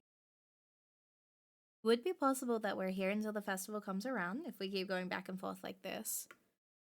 I look over at Marina, whose interest has been piqued again. What do you think? Okay, look, I will punch you across the room, girly pop. I'm not afraid to do it. We do not do all ins. They never work out well for us. She gives it a long thought, her face betraying nothing. Then she shrugs. I have no idea. Thank you, Marina. That is the best answer. Don't do it. Right then. Fine.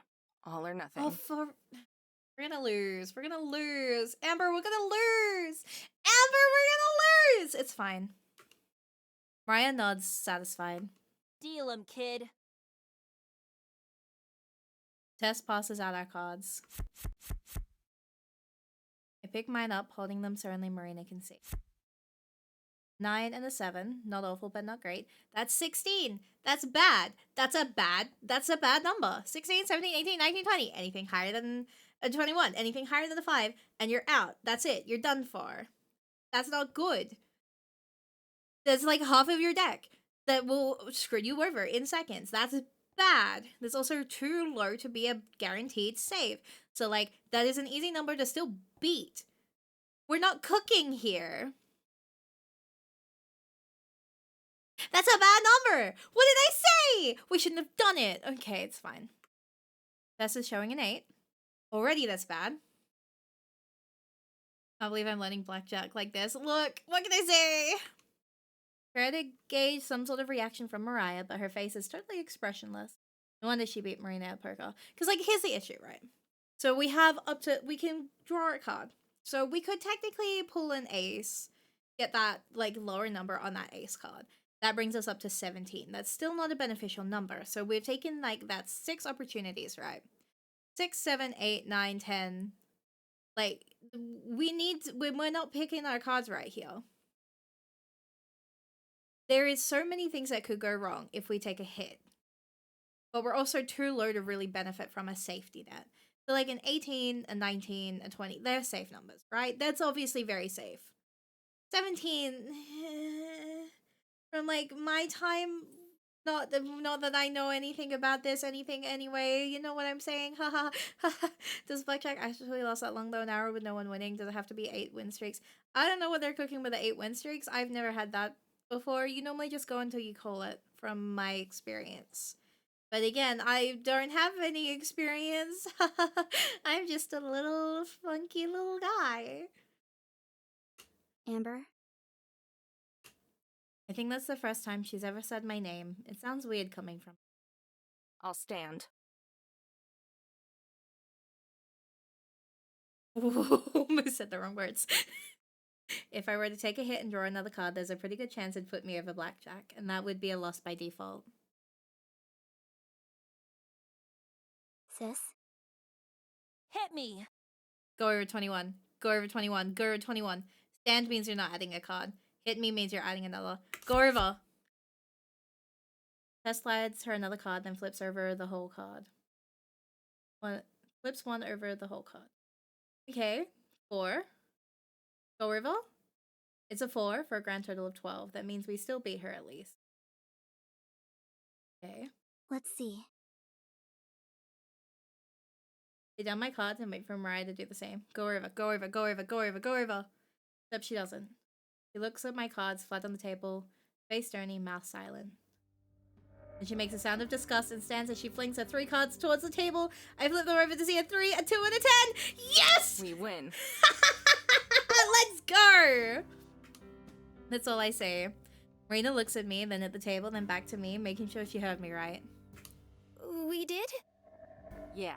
The total of her hand was closer to 21 than hers was. Okay, we're fine, we're safe, we're so much better. Strangely, I don't even feel excited. Not about the victory, which is nice, or the fact that it came over Mariah, which is nicer. Just feel relieved. Marina squeals and then explodes towards me, half leaping, half tackling me into a hug as I nearly fall off the couch.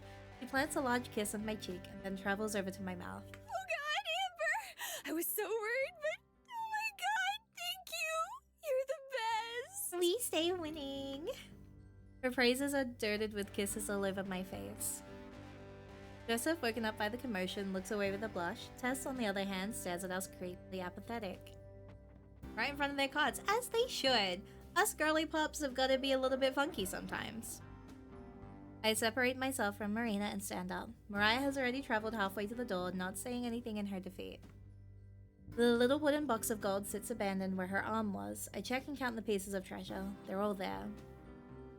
I start to move towards Mariah to say something, but Joseph clucks his tongue. I stop. Don't worry about her. She's always like this.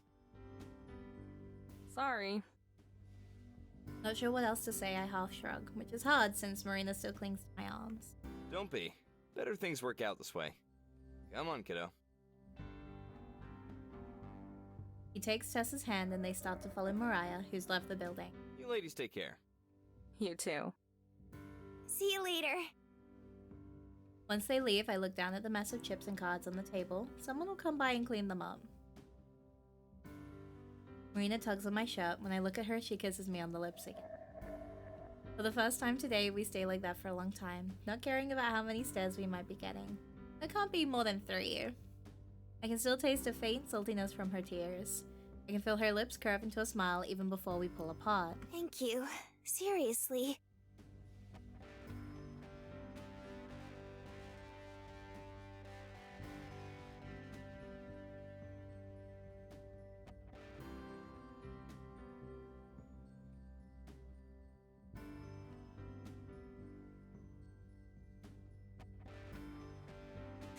What? I know I'm always saying thank you and sorry, but I am sorry that I screw up so much. You guys, you just had to trust her. The game of chance is a very finicky game. I don't mess with Lady Luck because she'll fuck you over. There is a musical song called Luck Be a Lady Tonight and it lives in my head rent free. Don't worry about it. It all worked out, right? Yeah, but only because you were there.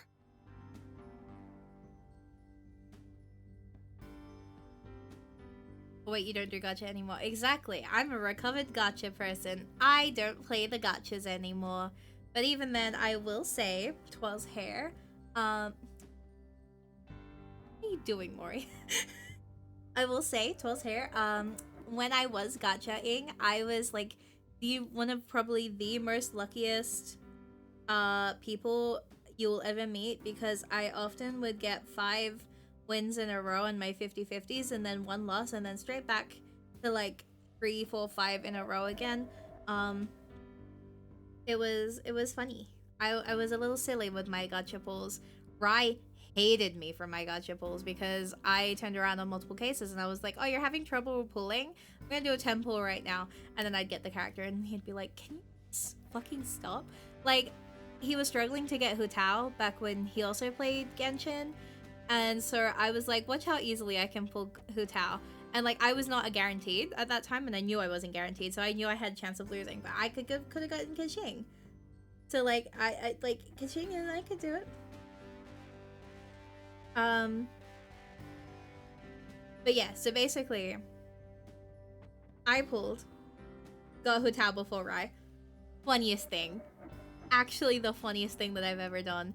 Probably the meanest thing I've done to Rai as well, because then I just never used hotel. I didn't need to, I had Yanfei.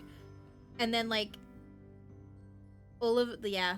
I wish I still had my like I'm on Wish thingy, because some of the things that I have pulled were so funny.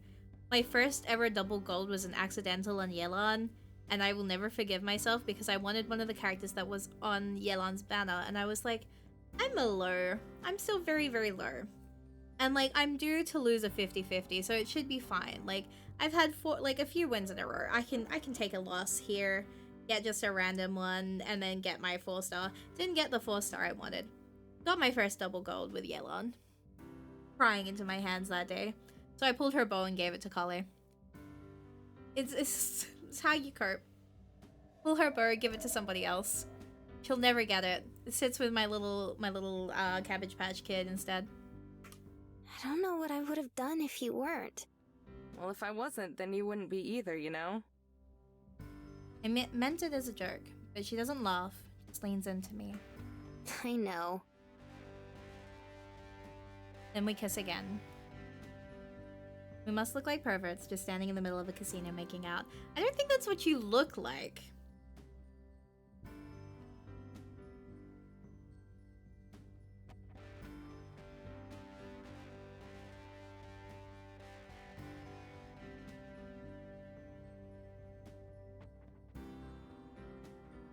You ready to get out of Vegas? Definitely. But, one thing first. Uh-huh. What's that? Can we get something to eat? Oh my god, girly pop. I was hoping you'd say that. I saw this Chinese place earlier that smelled amazing. Sound good? Or my cravings for honey chicken. Okay, I was literally thinking about it earlier today.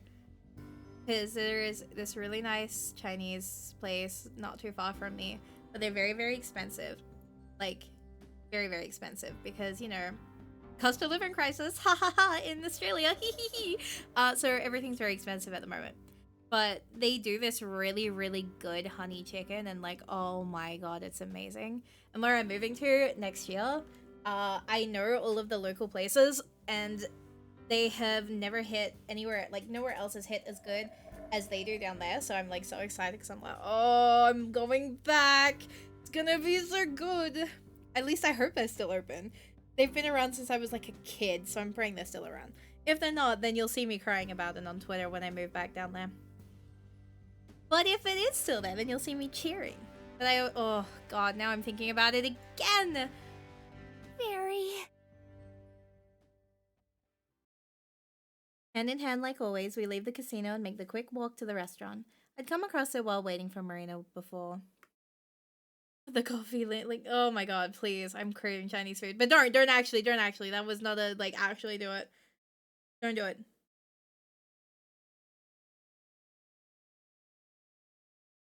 Don't do it. All along the strip, more and more lights are coming on. It's hard to tell that it's getting much darker out because of how much artificial light there is. We get to the restaurant and eat outside on the patio, watching as more and more buildings are illuminated. By the time we're done and back at the RV, Las Vegas has shifted fully from daytime to artificial daytime. Before we buckle in, I pull back all of the curtains. Make sure you get a good spot by the window. You're gonna want to see this. It starts slowly, just a few lights in apartment windows coming to life, or lonely street lights flickering on. I drive slowly, so as to keep us here longer. Beside me, Marina shifts impatiently but doesn't say anything. By now, she knows when I'm being serious. I know she won't be disappointed. Oh, she's beautiful. As more and more lights flare up across the skyline, I can see Marina shift to get a better view. I smile to myself. This is what I was waiting for. What she was waiting for, even if she didn't know it. Las Vegas lights up like a forest of Christmas trees, glimmering orange and yellow against the muddy blackness of the night sky. The further away from the heart of the city we get, the more of its gorgeous sprawl we can see. Soon, it's so immense that the entire world seems to be awash with forced color. I ignore the signs that will lead us all the way out of Las Vegas and instead cruise along the streets that will let us admire for longer. Marina's head slowly turns with every bend in the road, the gaze magnetically fastened to the city. Skyscrapers zoom by, each one another pillar of light. The casinos, which have gaudier decorations, make an exotic contrast to the mundane office and apartment building. Marina drinks it all in like water. Out here in the desert. Light from the window frames her face, and I remember how I thought of her as angelic back at the Zion. Now the word is even more fitting, because of the way her open-mouthed smile enhances the effect. She catches me watching, and for just a second the smile is directed at me. Then she turns back to Vegas, which is finally starting to recede as we head out of town.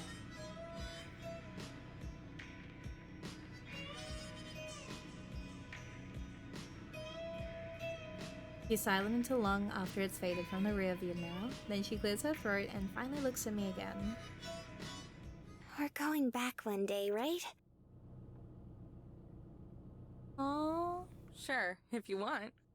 Hey, can we go back? Because I want to go see Cassie again. Like, asking for a friend. Me, I'm the friend. Can you take me back to her?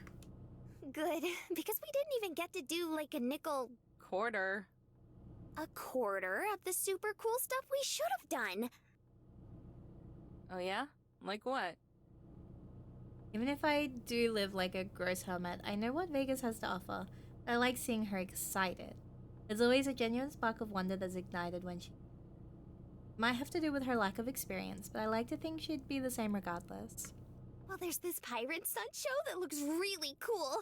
I heard about another show with fountains and lights that shoots water way up high in the air and... Oh! She spreads her arms far apart and scrunches her head face down, giving herself a double chin. I want to try every single buffet in town. That's a lofty goal, Marina. But we're rich now. I thump her head and squish her down with the palm of my hand. So enamored with Cassie. Did you see her? Did you see her? Like, she was the moment. She came onto the screen and the world stopped. Time itself went, okay, here we go. We need to give you this. And I am forever grateful for Time for giving me that moment. But it was not enough, and I need more of that, and I need more of her. I'm going to hyperfixate on that woman for weeks. And we almost lost all of that in a single day. So you should know how easy it is to blow it. Amber, maybe choose our words better.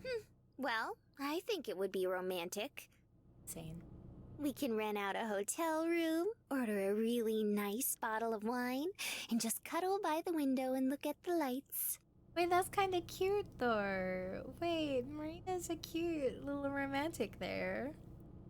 Nice bottle of wine and a window view. Oh, she's cooking. A wistful look gleams in her eyes as she gazes out the window into the vast desert nights, sighing like I just stepped out of the royal carriage and swept her off her feet. Never mind the fact that Marina has probably never tried wine in her life and would spit out the second it touched her lips. It does sound really nice. Guess I have some high expectations to live up to. I've always had them, but now it feels more official. Now more than ever, I'm obligated to keep her happy and... Those thoughts occupy my mind for an hour or so as we traverse the desert highway. Marina's gone back to staring out the window at the barely visible roadside. We pass a sign right off the side of our deserted lane. We're pushing 80, so we almost miss it, but I catch a quick glimpse as we speed by. Nothing special, just a dusty sheet of aluminium with a picture of poppies, 3 words printed on it. Wait, how do Americans say it? Not aluminium for you guys. It's aluminum. Just a dusty sheet of aluminum with a picture of poppies and 3 words printed on it. Welcome to California. Gone before I can even process it. Huh. I guess we're in California. My god, I was in California recently. Doesn't look like Marina noticed, and why would she? We passed several state lines and it was never a big deal then. No welcoming party or even a government checkpoint, and that suits me just fine. Doesn't brought up her surprise anymore either. Whatever it was, probably better to just let her forget about that. That doesn't mean the day is over yet. And the places that Giza would always yak on may as well be stapled onto my brain. Hey, you trust me?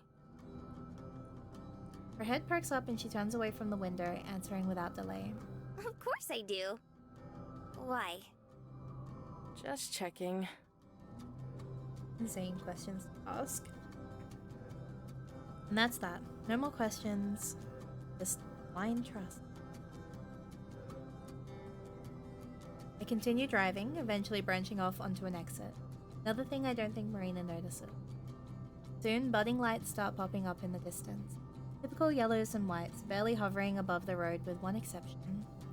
Towering on the horizon, outlined in neon red with digital numbers climbing towards the sky, the giant monstrosity of a thermometer. Caps off above the middle, reaching temperatures all the way up to 62 degrees. Finally, it dawns on Marina. Her head twists towards me like an owl, her eyes just as wide as one. Amber, what's going on? She feigns concern at first, but her voice curls up mid-sentence, unable to hide her smile any longer. You said you trust me, right? And I do. Marina tilts over and rubs up on my shoulder, go dead stiff, again feeling the weight of that trust and respect. We drive into town, which as far as I can tell is just one long street. Old beat-up gas stations and fast food joints lined on the side of the road, separated by an occasional diner. The thermometer is tucked away, hidden in a corner, but it may as well be the center of the universe, the rest of the world zooming by it on the interstate. I pull into the lot by the thermometer, its only neighbor being a small shack. The sound of the ignition dwindles down to nothing, leaving the RV parked wherever. I'm the first one to get out, craving the sweet, stationary concrete as I stretch. Wobbling in front of the thermometer, I flip my hands to my sides, starting our arrival. Here we are, the world's tallest thermometer. That's a thing? That's funny as hell.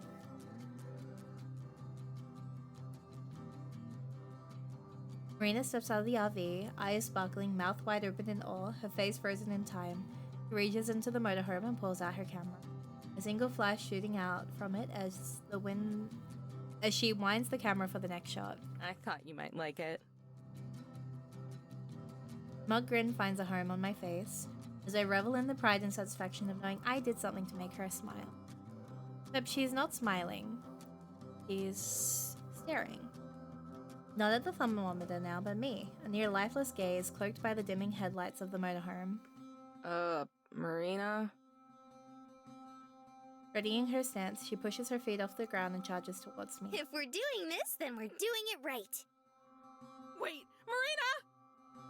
Too late. Before I can even finish my plea, she swings around my neck and snugly brings me to her side, pushing out the camera and aiming it right at us. Hey, Amber. Her finger inches closer to the button. Don't do it! Say... Drills out the word to an excruciating length. I struggle to break free, but she just squeezes me tighter. I'm warning you! Hey, tease. Bends in and presses her lips against my cheek.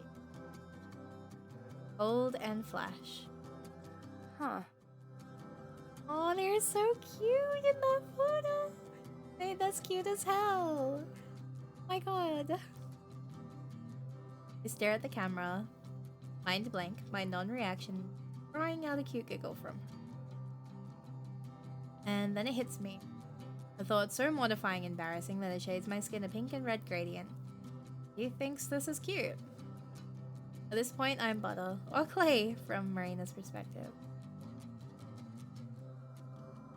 And that's exactly what she treats me as, molding me into new positions as she snaps more. She's happy. Before she winds for the next photo, I nudge her head with mine. Nudges back, both of us cuddling against each other as she snaps the next pic. Takes several more shots, each one a little more gooberish and drenched in cheesy romantic goo than the last. I'd probably die if anyone ever sees these. With any luck, Marina's constant bouncing will hopefully make a few of these come out fuzzy. Still, I think I might love this. Like, a lot. When we first met, I didn't think I'd ever understand the naive bull of energy just looking for some help. In a lot of ways, I still don't. I drove by at such a perfect time. Who even knows what would have happened to her? Thinking about it still drives me nuts. But still, those types of things don't seem nearly as big as they used to. Even almost losing the treasure to Mariah was just a sizzling drop in the frying pan. If anything, I'm more upset that I wasn't there to help her when it went down. After all, that's why I'm here. To help and protect her. It makes me so happy.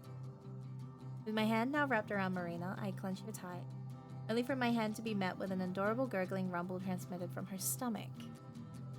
We both look down at the source, her with a bashful sort of terror and me with amused disbelief. Even after all that food at the buffet. I can't help it.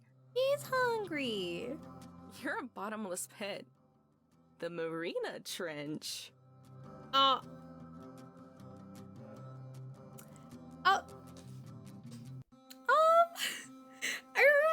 we sticking with that one?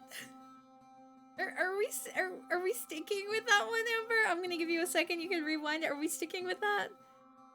Are we really gonna commit to that one? Because that one was like, there was bad, there was like bad, and there is bad. What is that? What is that? Oh my god. Amber, please. That one wasn't even clever. Thank you. Fucking Christ. I am... Oh my god. I cackle with glee, tossing her the keys to the RV as I walk over to the nearby shack. I'm just messing with you, babe. Go lock up. We'll grab a bite and sleep here for the night. That was a pun worthy of Yang Xiaolong. Yang Xiaolong would never make a pun like that. Yang Xiaolong has taste. She would not say anything like that. And I still cringe at hers. But that one was bad. That was like, that was rough. That one I'm just like, you're gonna say that to your girlfriend? You're going to compare your girlfriend and her hunger to the Marina's Trench? Ooh. Oh my god.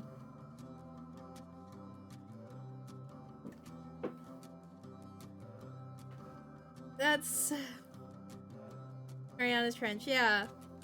Like,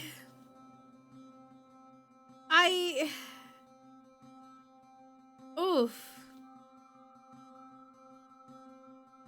That was a choice. The shack is sad and abandoned. The cute logo of a little chef carrying an oversized bun all but faded away. I peek inside the browning windows. It's more of the same, rusty and decaying. Outlines of tables and booths are imprinted in dust, while the ones built into the walls were just left to rot. It was always just a side thing he mentioned when talking about the thermometer, but not being able to experience everything he mentioned feels wrong, like I'm not doing right by him. Damn. Looks like that's one more thing I can check off your list. Marina waltzes into the diner, keeping the door open for me as we scurry in from the breezy entryway. Immediately, she's drawn to the claw machine in the corner, filled to the brim with non-specific and unlicensed stuffed animals. Oh, she's like me for real, for real. Her eyes glitter as she tries to get me to notice the glass box of wonders. Coming from anyone else, this action would be subtle, maybe a few quick glances at most. Coming from Marina, not so much. Instead, she repeatedly swings her head in the direction of the machine, like she's trying to form a giant crescent moon with her neck. But I know Marina well enough now. Well enough to know exactly which one she wants.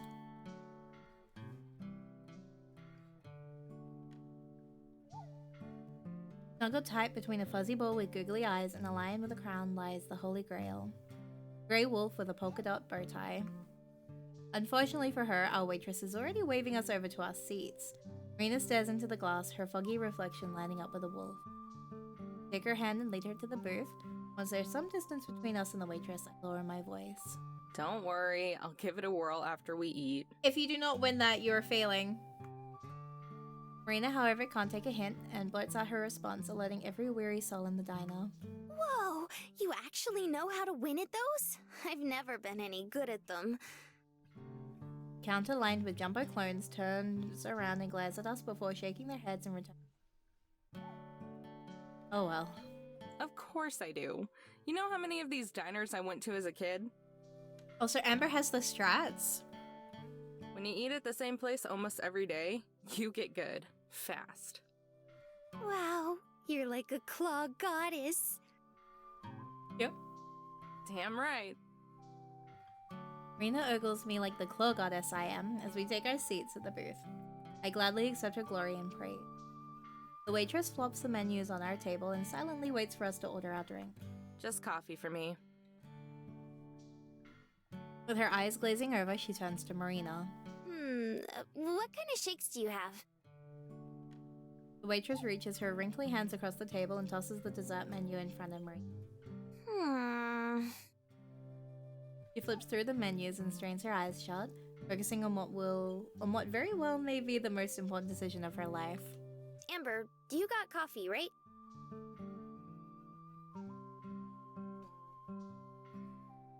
Right. Then that's what I'll get. Overflowing with certainty, she stares at the waitress and gives her a direct, confident command. I'll have the coffee shake. Extra whipped cream. So serious. The waitress doesn't even bother to write this down, instead dragging her body back to her tomb in the kitchen. You know that shake isn't gonna taste the same as my coffee, right? It's just gonna be a ton of ice cream and cheap coffee flavoring. So true. Yeah. But I at least gotta try it, for your sake. Why would you choke down a crappy shake for my sake? You do everything for me. Everything. Of course I do. That's my job. Oh, try again. A stiff chuckle slips out from under her breath. Right. Yeah, that was a negative. Incorrect, Buster. We are watching this woman just make mistake after mistake. This is like a slow train wreck. It is a step-by-step train wreck and we are just along for the ride. Oh, okay. But I want to do things for you too. So you're ordering the coffee shake as a cosmic favor. You're losing me, Mare. She whines, momentary frustration seeping her face. No, not like that. It's silly, but I want to poke around in your mind a little. That way I can do favors and help. So I guess it's not just for your sake, but for both of our sakes. She smiles and rests her head to the side, as if expecting my shoulder to be there. Realizing she's only leaning on air, Marina blinks, then tries to play it off with a tiny cough.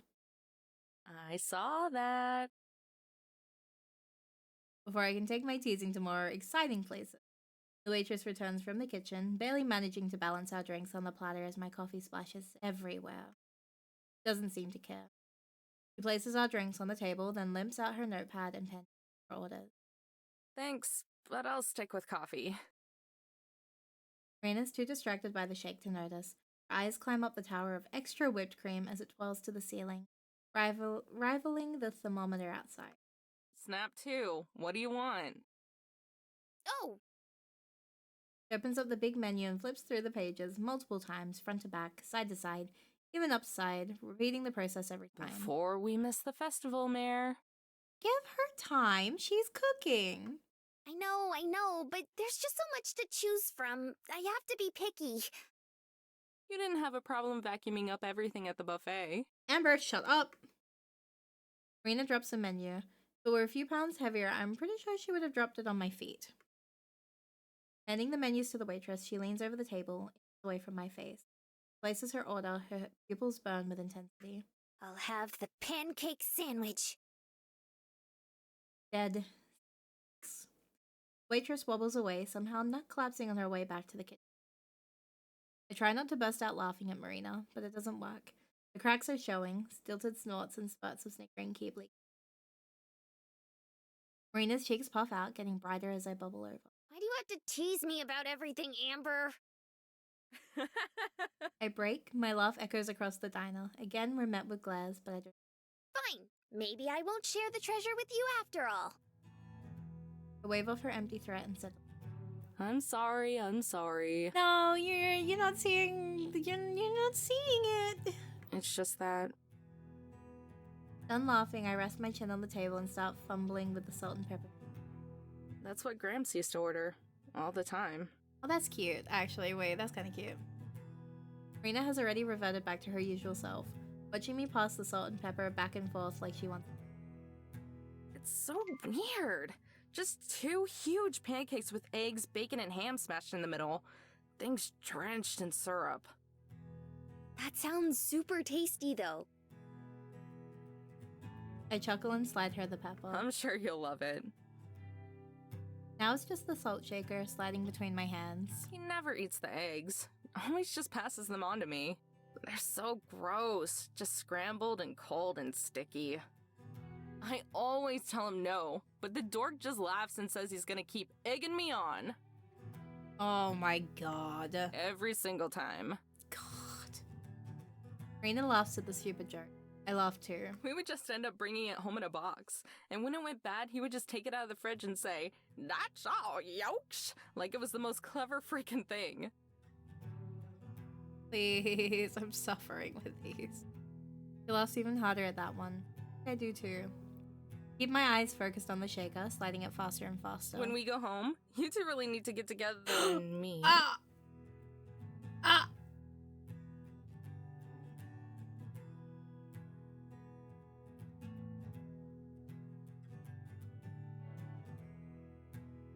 The salt shaker trips on my pinky and topples over, spilling a few grains of salt. Marina is tense but forces a smile anyway. She sighs, we both look down and go silent. I think I'm gonna head back to the RV. I get up and reach into my pocket, placing a bill on the table. Amber? Don't worry, I'll be fine. Just need some time. Oof. Leaving Marina behind me, I walk out of the diner. Blazing hot tears stream down my cheeks as I stumble through the motorhome. I'm choking, and there's nothing I can.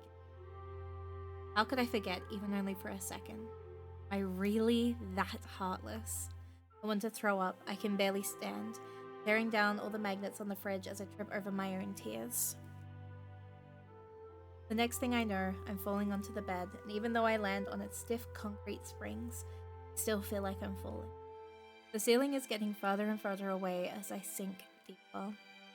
I jerk myself up, faced with the photo that has comforted and haunted me for so long. For a second, I smile again too. But then I remember, and it fades just as quickly. The tears start flowing again, harder than ever before. I curl up in a ball and bury my face into my knees. It doesn't help muffle my crying, cover the shame, or even make me feel any better. Just cry. Cracks have been forming for a while and now I've shattered. Not sure if I'll ever be able to glue myself back together. It never occurred to me just how hard it would be when he was gone. Growing up, I wasn't just his responsibility. We were each other's responsibility. How many credit cards did I max up in those last few months? Even after he told me to stop, I kept pushing. Bank calls, doctor calls, middle of the night ER visits, everything. Nothing helped. Nothing. I tried so hard, but in the end I had to watch my best friend, the only person who ever wanted me, wither away. He held up his end of the bargain. For every discovery, every stupid heartbreak, and every fight with Ma, he always took care of me and always just loved me. I couldn't hold up mine though. I failed. Even now, I keep finding holes in everything I do. I could have found a specialty hospital. I could have read up more on new forms of medicine too. I could have, but I didn't. And now he's gone. My pants are damp. They've been soaking up all my tears, but I don't care. I just want my grandpa back.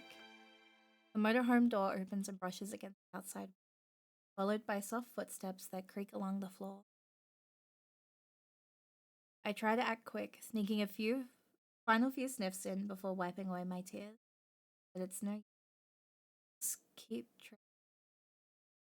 She appears in the doorway. I turn away and drown out the sobbing with my hand.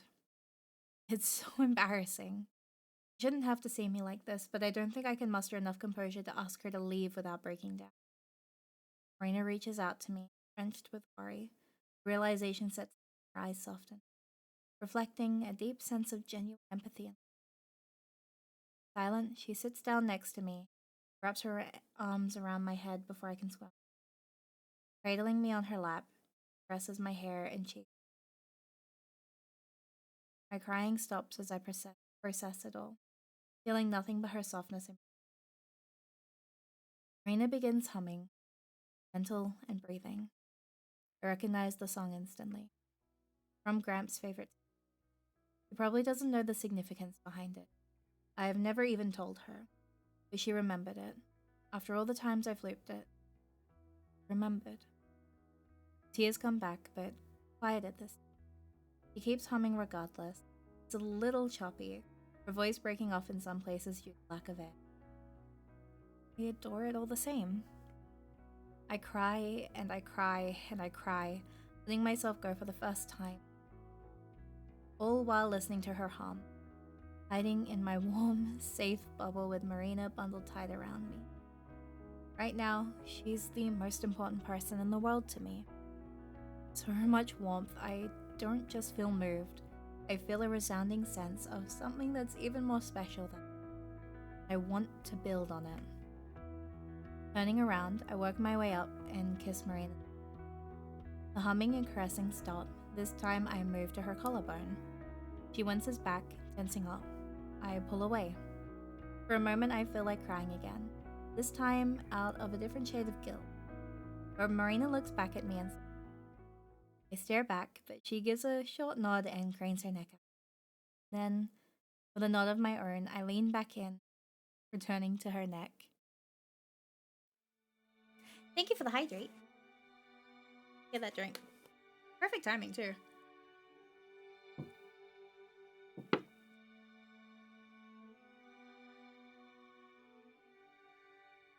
Save in this economy? Who can truly save? Yippee! What did I do?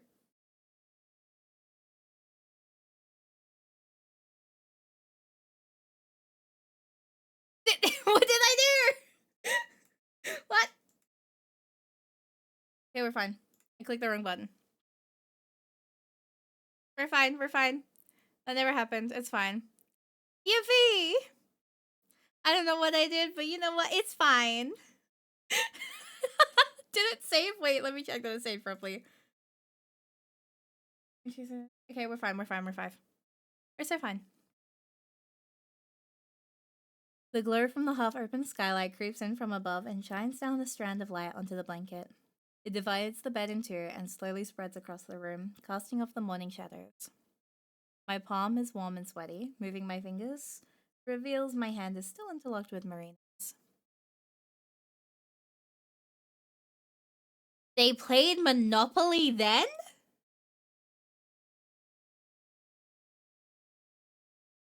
After that, they played Monopoly? That's an insane transition between like moods right there. That's kind of insane.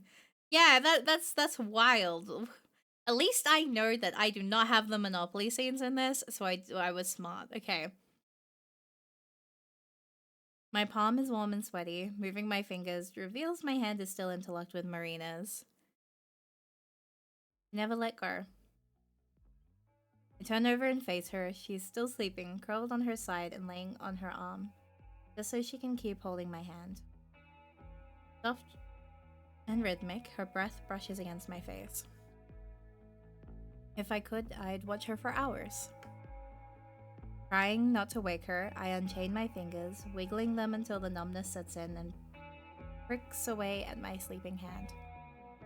Feel like a moment? No, I'm not gonna talk about it. I can't talk about it. I'm say so idle. Marina's nose wrinkles and the steady breathing stops. Swallowing, her eyes flutter open and smiles. The day's first word slips.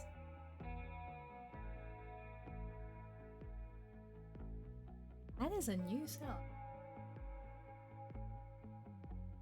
The hell? Her eyes flutter open and she smiles. The day's first word slips out of her with a yawn. Morning. Sorry, did I wake you up?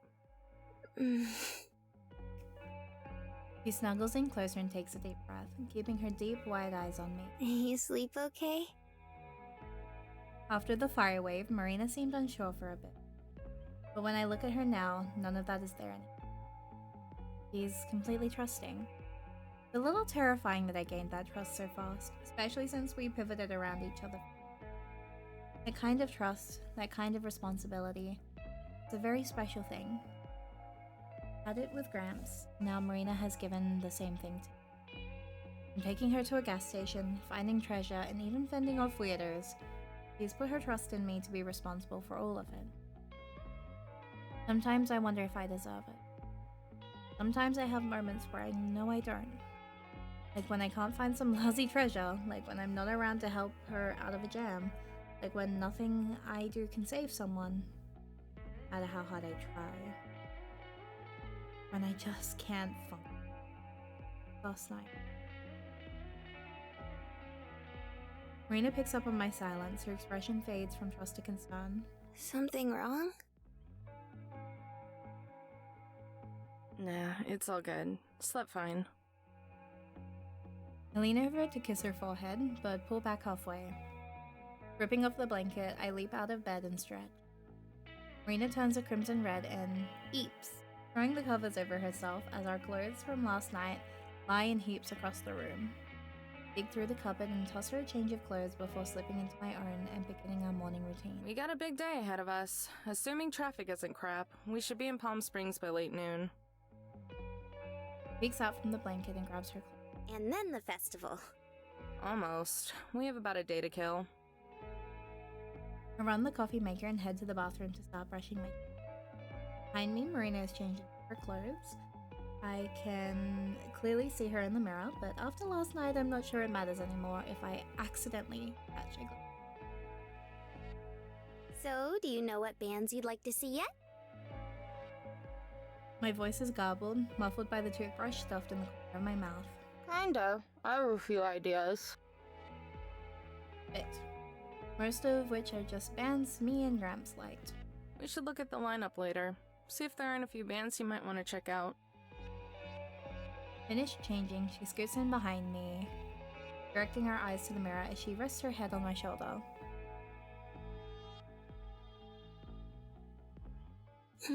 It's fine. I'll watch whoever you want to watch, Amber. I watch the mirror as my face goes blank. Marina nuzzles against my cheek, bringing with her an aching burden that presses down on my... Why does she believe in me so much? Even when I'm such a wreck. Coffee maker beeps, saving me from being crushed by my own thoughts. I rip myself away from her. Anyway, get ready. We're gonna hit the road as soon as you're done. You stop fumbling. I rush to the sink. Steam rises out of the cup as my shaky hands pours the coffee, splattering most of it on the counter. I thought, okay, this is my public apology to Eve, who I said kept fumbling really, really badly because, boy, I was wrong. Eve didn't. Amber is making Eve look like she was like, you know what I'm saying? This is my public apology to Eve. I am so sorry for saying that you were an absolute fumble and tragic at everything and that you were only fumbling every time. I was wrong. Amber exists. I am so sorry. Eve, I'm so sorry. Studying myself doesn't work. My body won't listen. The burning coffee splashes on my skin as I wrench it to my mouth. It scalds my tongue and blisters down my throat. The pain sizzles all the way to my stomach. I gasp out a short scream, but quickly muffle it with my hand. With tears forming, I turn and make sure Marina didn't hear it over the running water.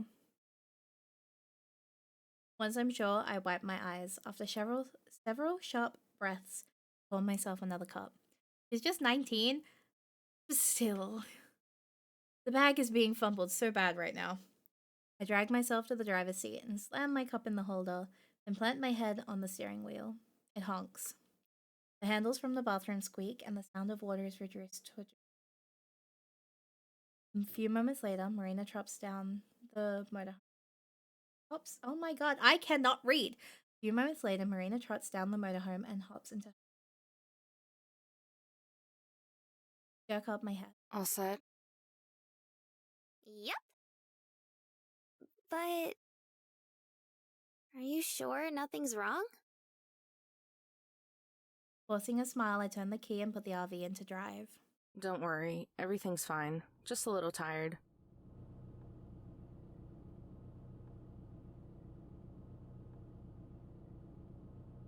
Marina studies me for a few seconds, then shrugs and looks out the window, happily staring at the giant thermometer outside. I pick up Graham's favorite tape and put it in the player, still staring at Marina. Frowning, I catch a glimpse of myself in the rearview mirror. Please don't hurt her. Please. Not for real, please don't hurt her. Oh no, aren't you? I'm not getting mad at you. And it says here that there are giant dinosaur statues just up ahead. Oh, that's great.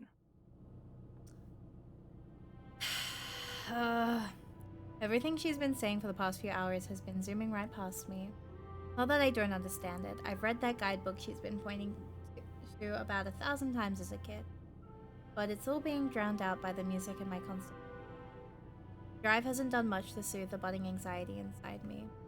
In fact, I'd say it's just made it worse. After 4 states worth of desert and endless stretches of road, it's maddening to see it all get mulled over by overpasses and the slowest, most painful, and rage-inducing traffic I've ever seen. With nothing but Gramps tape to keep me grounded, it's a battle not to go mental. My mind keeps wandering back to Marina, how we're together, what exactly that means, trust, my responsibility. And the more I think about it, the more I think...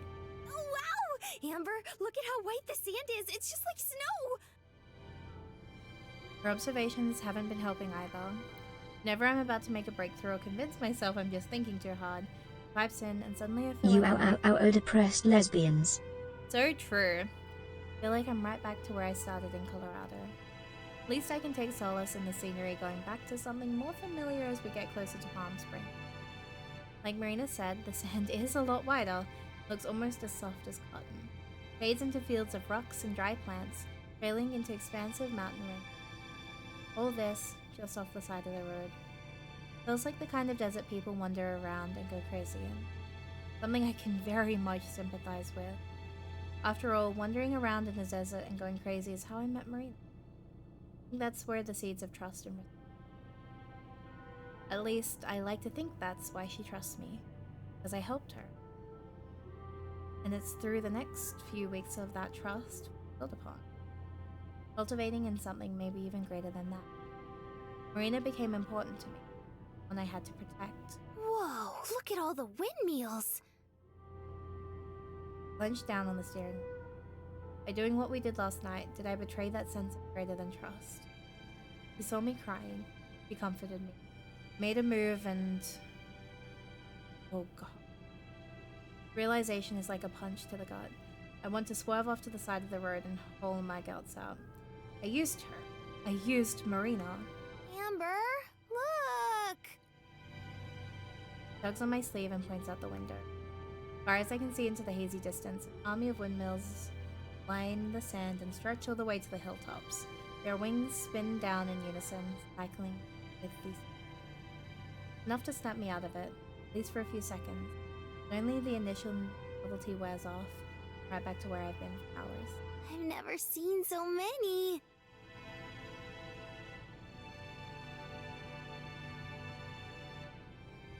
Marina sounds completely blown away. Enchanted even.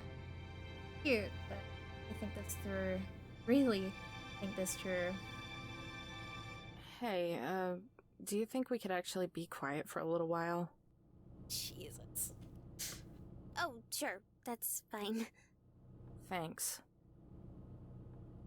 Goes back to looking out the window, listening to the music. Listen, I took advantage of that. Is that all I've been doing this entire time? Using her to make myself feel better? I don't even want to consider. It adds up. I was lonely, didn't have anyone else. So a cute girl picked her up and consistently used her to curb that, all while telling myself that I was just helping and protecting her. And then I convinced myself of more, hoping to forget about the most important person in the world. Tape clicks to a stop, jolting me back to reality. I ejected and flipped it around, fumbling with the tape as I shove it back. Starts off the same as same static, same first note, everything. Soon, the audio starts to slip. Someone is sliding on the tape. Music jarbles into something distorted and ugly, speeding up, slowing down, and going backwards all at once. I frantically push the eject button over and over, but it's too late. The deck spits out the tape, a string of tattered ribbon. Marina is too captivated by something outside to notice. I feel all of it. Tears start to swell up deep in morphs into fury. Check it out! That mountain still has snow! God damn it! Shut up! Oh my god! Okay. Oh boy. Oh lord.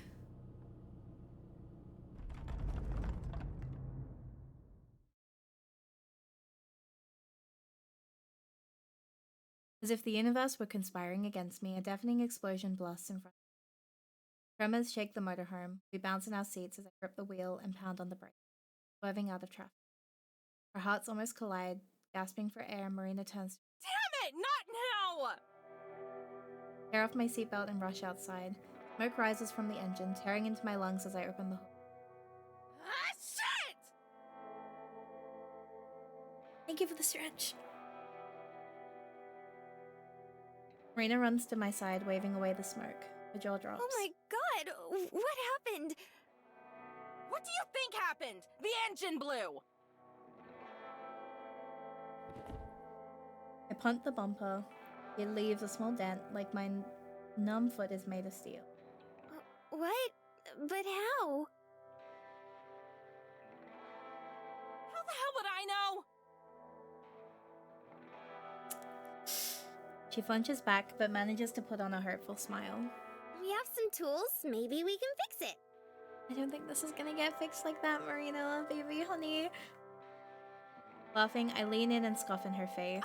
Oh, you know how to fix the engine, Marina? Okay, Amber, I'm actually gonna fight you at this point. Get behind me, Marina. No, but I thought maybe you could.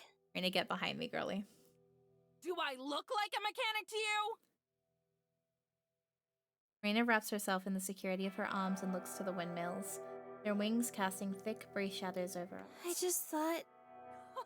You thought? The last time you thought, you ended up broken down on the side of the road!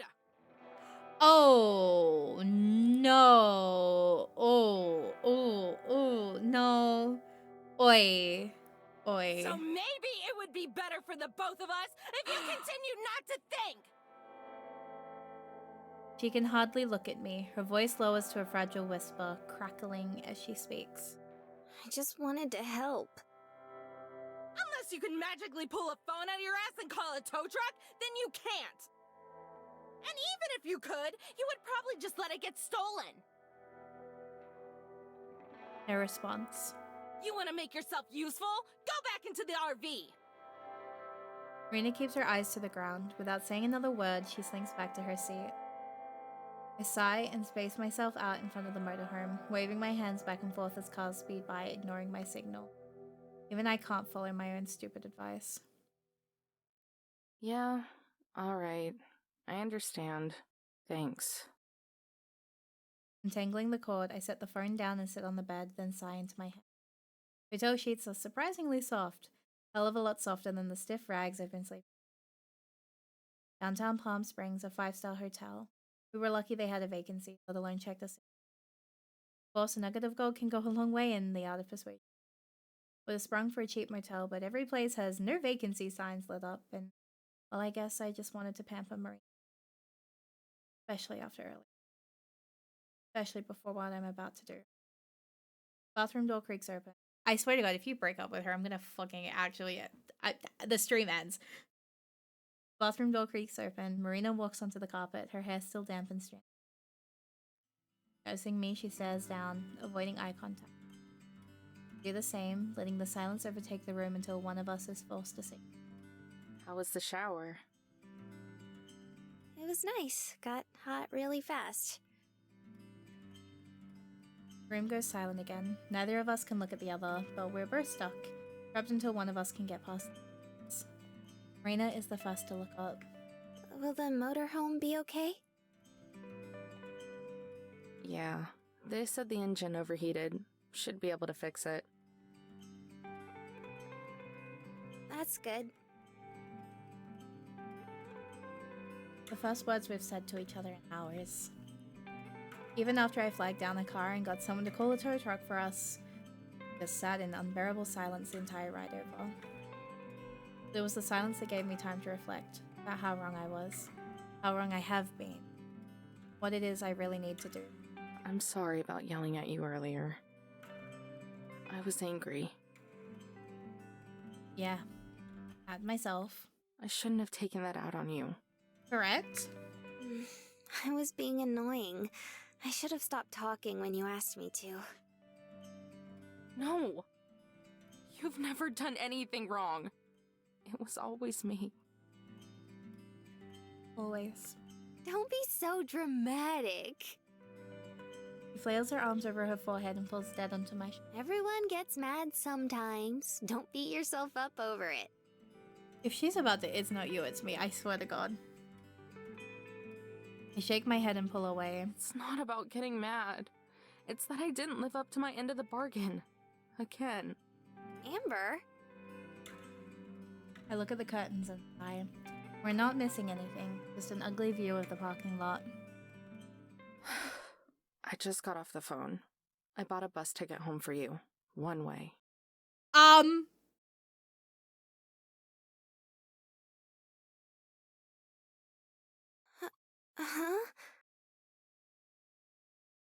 The cab should be here 10:30 tomorrow morning to take you to the station. Marina shakes out a stilted laugh. She's not smiling, though. You're just teasing me again, right? I ignore her and continue. You can call your parents with the phone. I don't mind paying the extra charge. You're serious? Bug-eyed, Marina freezes, the truth slowly settling in. What about the festival? The treasure?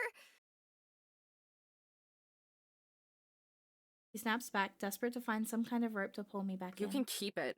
All of it. I don't care. I'll go to the festival, go home, and get a job. I'll just pay everything off that way. Right. How it should have been to begin with. And this trip was about Gramps and not... I don't care how long it takes. I owe him and Marina that much. Marina sniffles. The tears are starting to leak out. But she braces herself, trying to remain strong. Then what about us? What about it? I feel like I just ripped my heart in half. For Marina, it looks like her entire world has been nuked. It makes me want to hug her, to hush her and tell her over and over that I didn't mean it. She can always count on me. I can't. Why?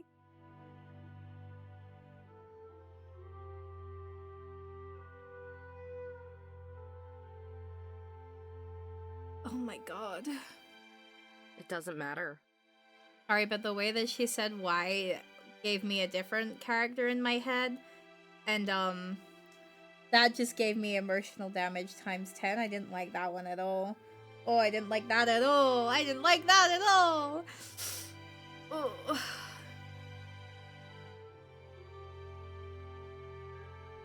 Tell me! I don't like when she drops into her little register. I don't like when she drops into that part of her voice. I said no. Why not?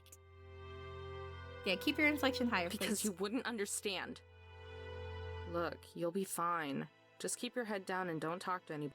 Stop treating me like a fucking child! She said fuck!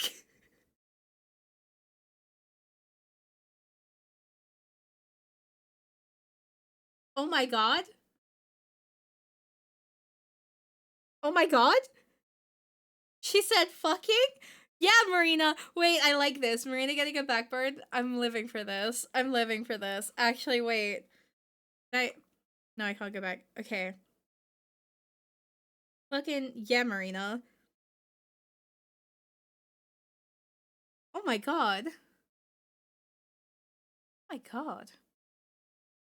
Angry tears streak down her face. Through heavy breathing, she recoils, shocked by her own words. I didn't mean... She steps closer and strokes my cheek, turning my face to hers as I try to hide my watery eyes. Amber, please, don't do this. I love you. Oh, Marina! Please stop. Don't make this harder. How can I understand if you don't tell me? She barely manages to speak. Tears now in freefall as she chokes out the words. Let me help. I squeeze my hand into a fist, tripping as I back away to the door. I'm sorry. Amber. Her knees buckle and she crumples to the ground, falling as she squeaks out another plea. Stop.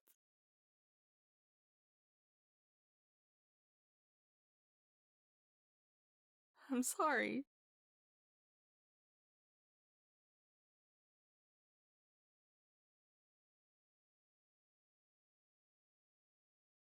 I throw open the door and sprint down the hallway, leaving Marina sobbing as I wipe away tears of my own. I'm sorry. The crowd moves on. I don't bother raising my head, allowing myself to be dragged along wherever they're going. My hand is tucked deep within my pockets, playing around with a cassette and its string of tattered ribbon. The hotel is far in the distance now, lit up against the darkening sky. Marina's probably still up there crying. I let go of the tape and force myself to keep walking through the clammy misters attached to shops and bars. Not my business. It's what's best for her. But it hurts. Everything. I keep expecting Marina to come skip after me and lean on my shoulder so we can explore the town. Or better yet, chew me out and punch me until I feel like I can justify what I've done. But I know that's not going to happen. She's too sweet for that. It's Marina. I don't want anything to ever change that. Me especially. I can't be trusted with someone that precious and not screw it up. Not again. A shrieking laugh shatters my trance. Whipping around, I find a small building squished between a thrift store and a pawn shop. I pull off to the side and peek in, wanting nothing more than to forget about everything. It's smaller than the RV, entire middle dedicated to 4 mismatched bars set up in a surrounded by cheesy island decor and streamers hanging from the ceiling. Under it all, a legion of girls. Tall girls, girly girls, redheads, blondes, and brunettes, all crammed inside and chatting each other up in a festival of free-flowing drinks. Oh. Get to see myself blush in real time thanks to the window. The rest of the bar probably does too. I must look like an idiot. I don't leave though. Sitting at the bar beneath the red and pinky party lights is a slim girl with shaggy rainbow-dyed hair. She waits on her stool as she laughs with the bartender. The shape of her ass outlined in her tight jeans. I can't buy her a drink, but then again, this is the place for it. Maybe I... Okay. Interesting. Catching a glimpse of me, she turns to the window and gives me a big bright smile. Images of Marina flash through my head. Images from last night at first, her holding me, kissing her neck. And then the Valley of Fire, finding all the pieces of the treasure, helping her on the side of the road. But the images that stick out the most are the quiet time. Me driving on the highway while Marina sways back and forth to my... I back away and then take off as fast as I can. Am I that disgusting? Is that all Marina was to me? I slap myself. When it barely stings, I do it again, smacking myself so hard that tears bead in my eyes. Blinking them back, I swallow and keep running. One by one, the shops vanish behind me. The sidewalk thins, then disappears. Eventually, it's too dark to even see the ground, and I'm running under unfiltered. When I finally stop, my shoes are heavy with sand, wilt over and suck in huge, gasping breaths. Forcing myself to look over my shoulder, I realize I'm surrounded. I've left the city far behind me. Footprints proof. The saguaro cacti are scattered at random, like sorrowful people brooding under the moonlight, their prickly limbs reaching for the sky. I settle my breathing and listen to the sounds. A gust of wind stirring the dry air, the crackly yelp of a coyote, whimsical horns and hypnotic guitar strums of faint ska music. Wait. Now I really am disgusted. Squinting at the horizon, I catch a glimpse. It's faint and alone, but it's definitely there. Thank you for the hydrate. Let's get that.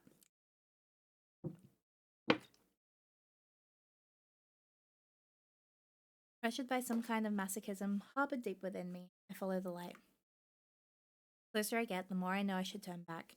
My fears are proven to be right as I approach this black motorhome with stripes just as hideous as the music blasting from it. With every screech of a trumpet, my ears bleed a little more. Every time the guitar plays that stupid, unchanging rhythm, I die inside. But the worst part is something I've never ever been before. Oh, in the stretch. Thank you, Michael, for the stretch. Oh, my back. Singing. If you can call it that. Not from the song, but from a familiar brain-piercing wail masking. It's awful, like a dying siren trying to reel in one last sailor. Covering my ears doesn't help. I can only wince in agony as it reaches a high note, probably killing any wildlife in the general area. Someone needs to stop this. I march to the door, wondering why I'm even going to bother. After everything she's pulled, why should I, when I can just go about my life? Then she reaches the chorus. Yeah, that's why. Give the door 3 solid bangs. The singing stops. Ha! I knew you numbskulls couldn't live without me! Marina swings the door open. She's flushed, dangling a glass bottle from her hand, only to be silenced to a single sniff upon seeing me. You suck at treasure hunting and singing. Go figure. She slams the door in my face. A knock again is delayed, but she reopens the door, her head cautiously peeking halfway out. You've taken everything from me. What else could you possibly want? Your soul. Give me the treasure and you got a deal. I'll throw in the slackers too. That's probably not gonna happen. She leans out the door, nearly stumbling over as she peers from side to side. Where's your better half? The better half is not better halving. I look down. How do I even answer that? Mariah growls and limps towards her refrigerator. Come in. May as well. No one is waiting for me anymore. Yelling at Mariah is as good as a distraction as any. I climb in, my nose is instantly assaulted with the smell of rancid beer. And whiskey. And vodka. There might even be traces of a skunk. I decide to breathe through my mouth. The couch and the cot are both empty. No lackeys to feed into Mariah's delusions. Right. Where are the other 2? Head in the depths of her fridge, Mariah only snorts. Tess wanted to see some stupid walk of fame, so Joe took her. Palm Springs has a walk of fame? According to the squirt. Leans back out of the fridge. How old are you? 19. Why? Close enough. Drink. I mean, in Australia, she can legally drink. With a loose throw that I actually have to dive for, she tosses me a bottle. The print is in Spanish, carved into the thick glass just above the label. Try pronouncing it, but it comes out sounding depressingly American. You should be worshipping me. That's the good stuff. I'm ecstatic. I think she's too far gone to notice the flatness in my voice. Even if she did, I doubt she'd care with something resembling happiness on her face as she cradled half a dozen or so bottles to the couch. You gonna drink all that? Haven't you had enough? Go die. You stole my equipment and my treasure. I'm not letting you steal my 40 ounces to freedom.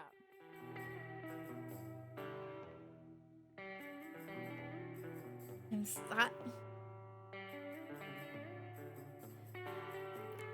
I shrug and flop down beside her. Mariah drunkenly reaches for the remote, misses it twice, then switches off the music and hurls the remote across the room. Finally, thank you. I hate ska. Mariah snarls at me like a toothless piranha. It's reggae, you uncultured brat! She slumps back down. This guy's okay too. Uncultured? You were the one who wanted to blow up Shiprock. It was a suggestion. A suggestion! I don't have nearly enough TNT for that. The fact you even have it is what bothers me. Whatever. At least I know what I listen to is good. I like whatever you're into. Oh, I can assure you, what I listen to is better than ska. Reggae! Jazz fusion, new age, world music, all better than your circus noise. You actually like that hippy-dippy crap? What Volkswagen did you fall out of? The one that hit your mother when she was pregnant with you, apparently. Jesus!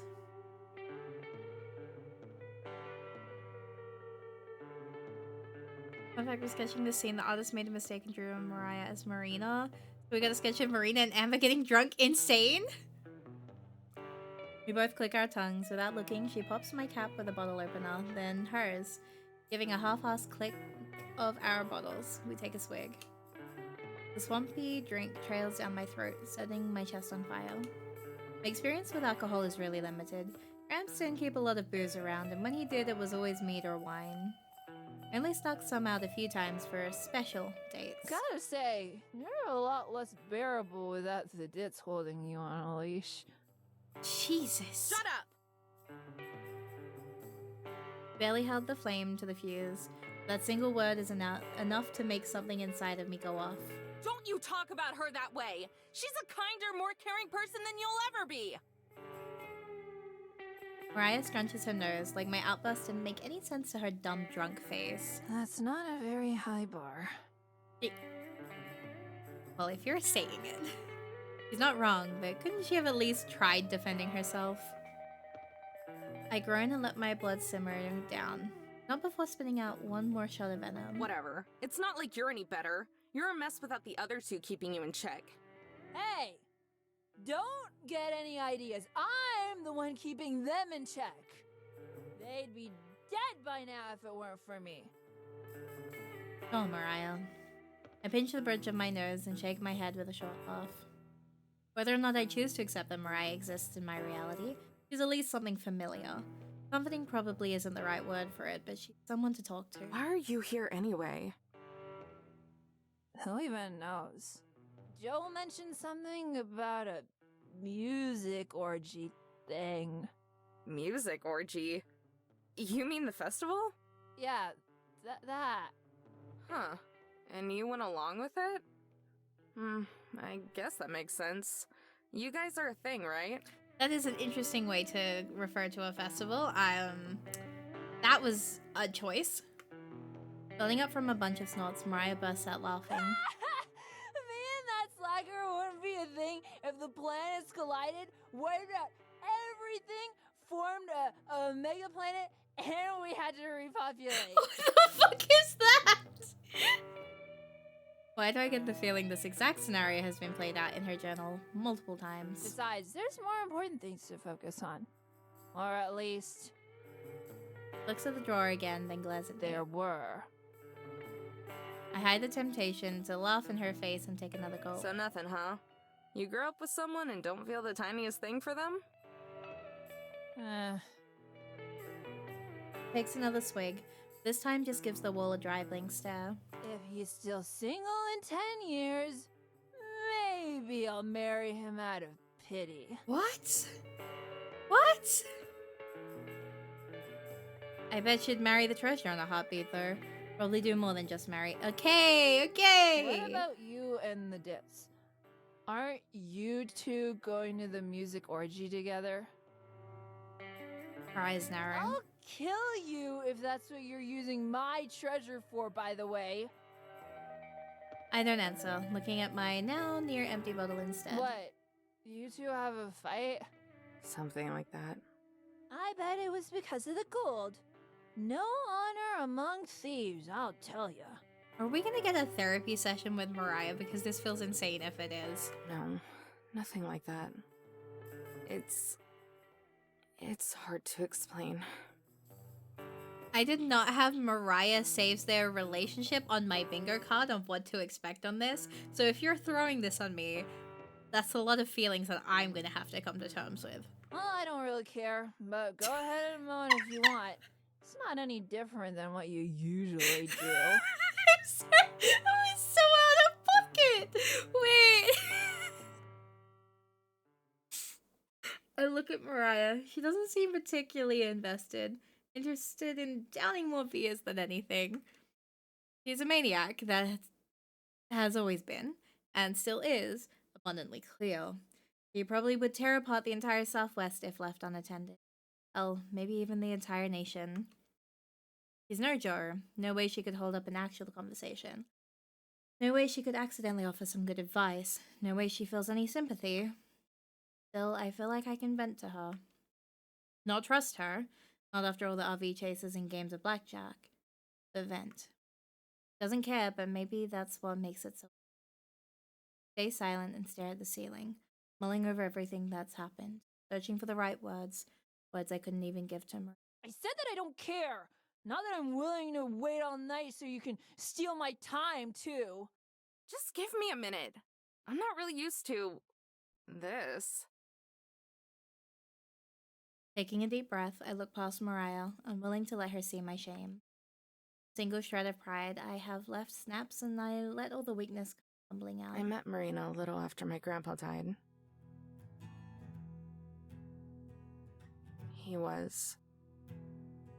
My chest tightens.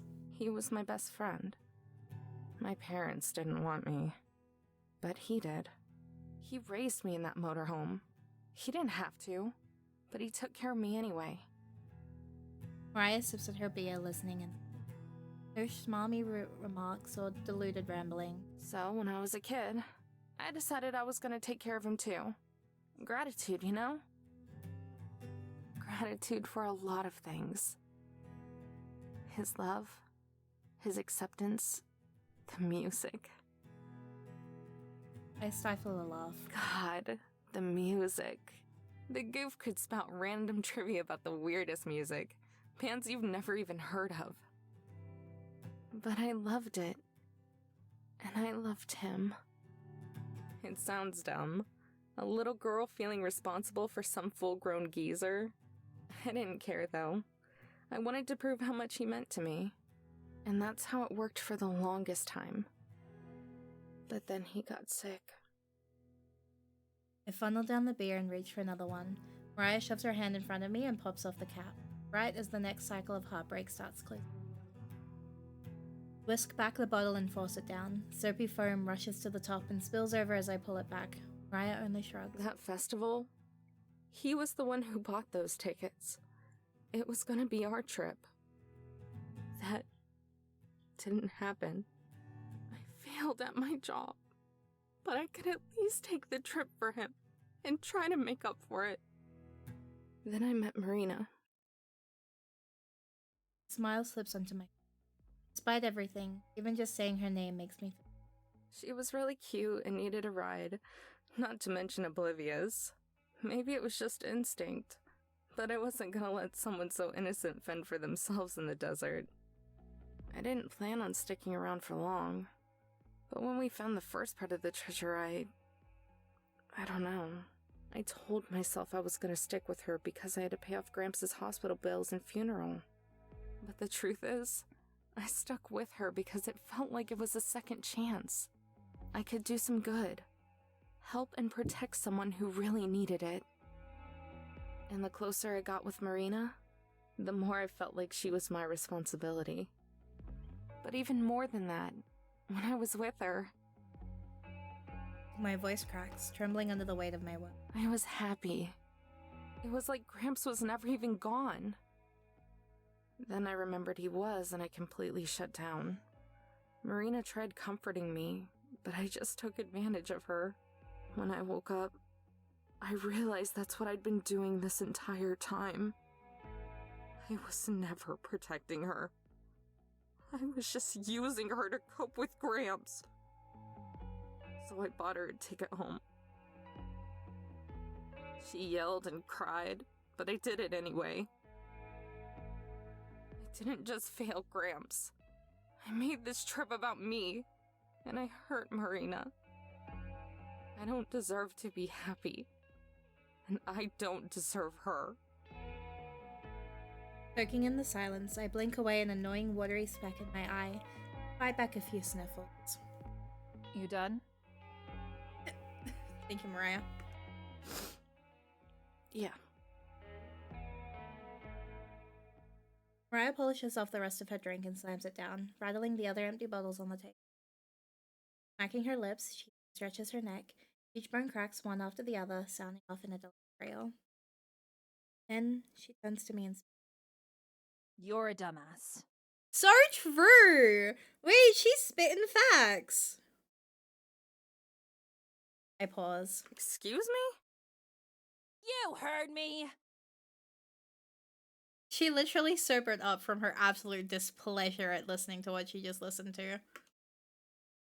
Mariah launches herself at me. I wince as her breath streaks out. The smell was bad before, but now, like she rinsed her mouth with whiskey. God, you piss me off! So true. Growl emerges from deep within her throat as she looks over. Then, as if acting on simple instinctive desire, she delivers a stiff smack to the back of my head. Observed. For a split second, everything is a fuzzy white. The infuriating image of a snarling Mariah greets me as my vision fades back, partnered with an even more infuriating throbbing. Ow! What the hell? Why are you hitting me? I just spilled my guts to your jerk ass! Shut up! I'm talking now! Mariah stumbles off the couch, gripping the table for support. Her face is darkened by several shades of red since I've gotten here. Listen here, thief! Dead is dead. Your dear old granddad ain't crying up in heaven because you decided to do some bride in the back of his RV.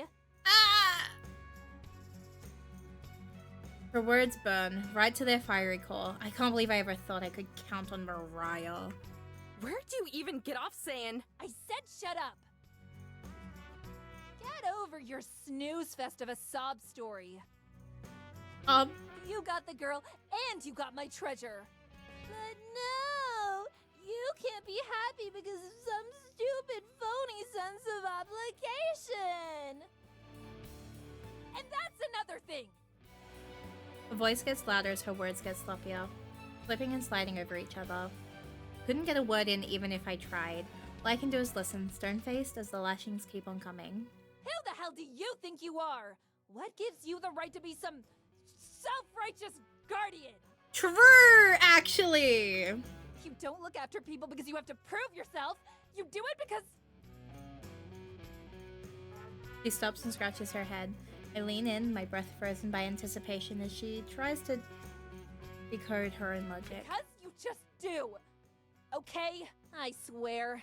That annoying complex of yours is gonna smother you and everyone else.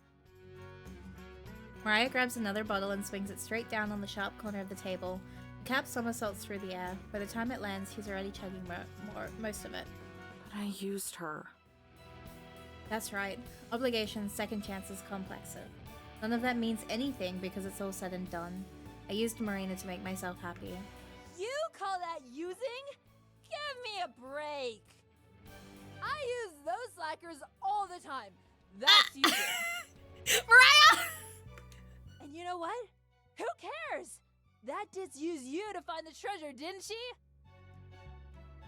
Hell, if anything, you probably don't use her enough.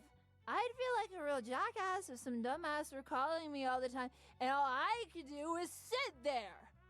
God. People use people all the time. That's what makes them family. God. My God. Mariah takes one last swig of her beer, then with a glint of sadness in her eyes, stares into the empty bottle. So if you're gonna hate yourself, find a reason that doesn't suck.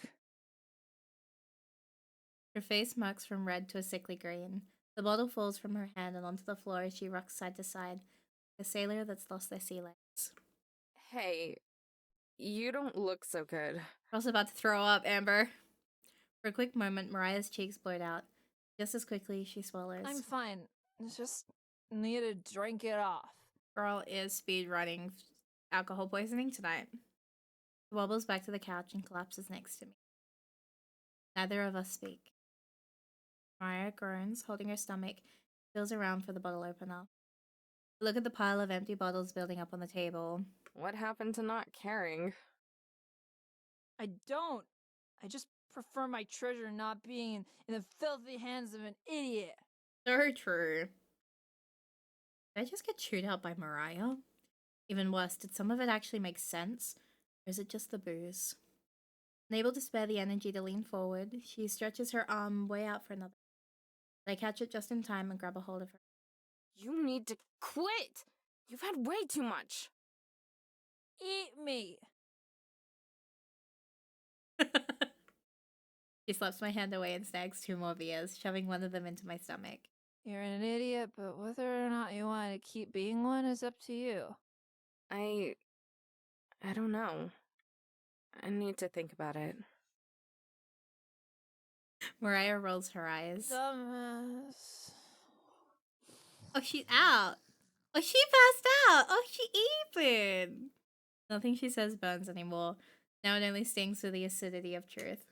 Getting over it, letting Marina in, really letting her in. Just not that easy. It's never been that easy. If I don't. Putting my hand on my thigh, I squeeze the outline of the cassette. Mariah raises out her beer and grunts. Sighing, I raise up mine and we clink them together. She is not passed out. Okay. Jerk ass. Where is she? I don't know anymore. Huh? Massaging the drunk away, I nurse my head as it pounds in rhythm with my heart. The table has become a stockpile of empty promises and broken dreams, foundationed beneath even. Mariah is still at my side, slumped over and passed out.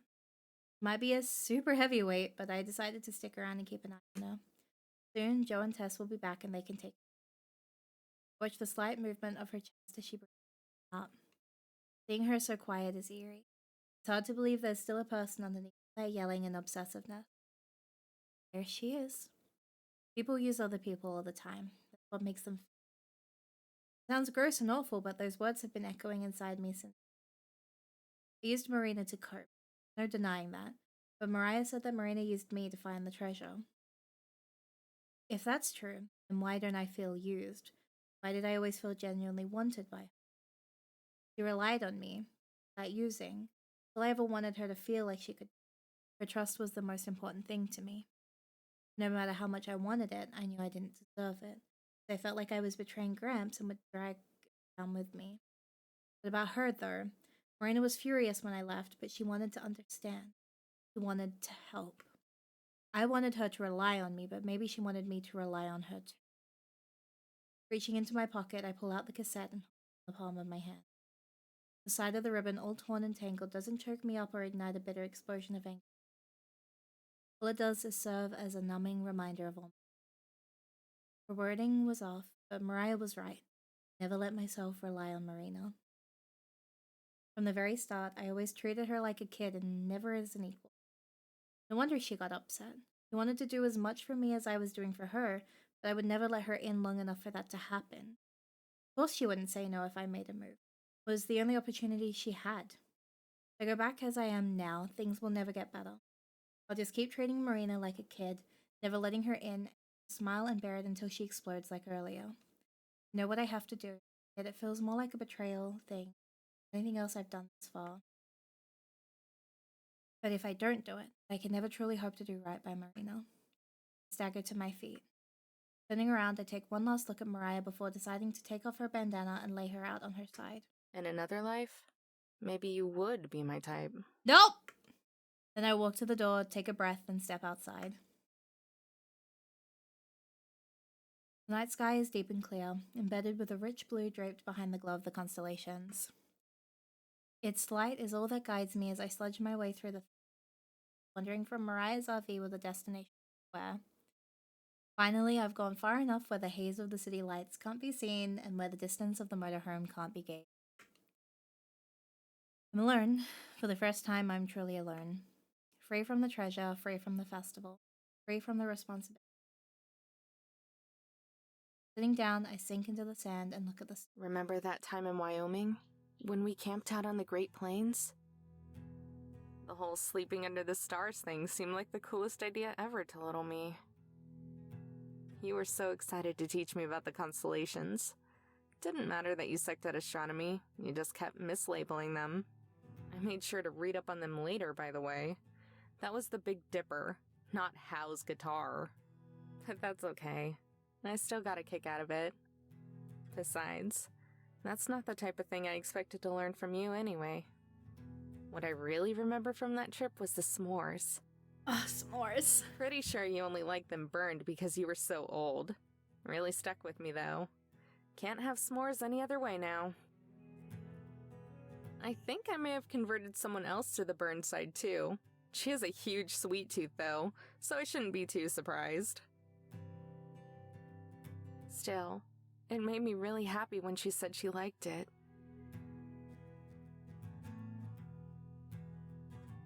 I stare down and pet the cassette, feeling my thumb over its hole and brown blotches.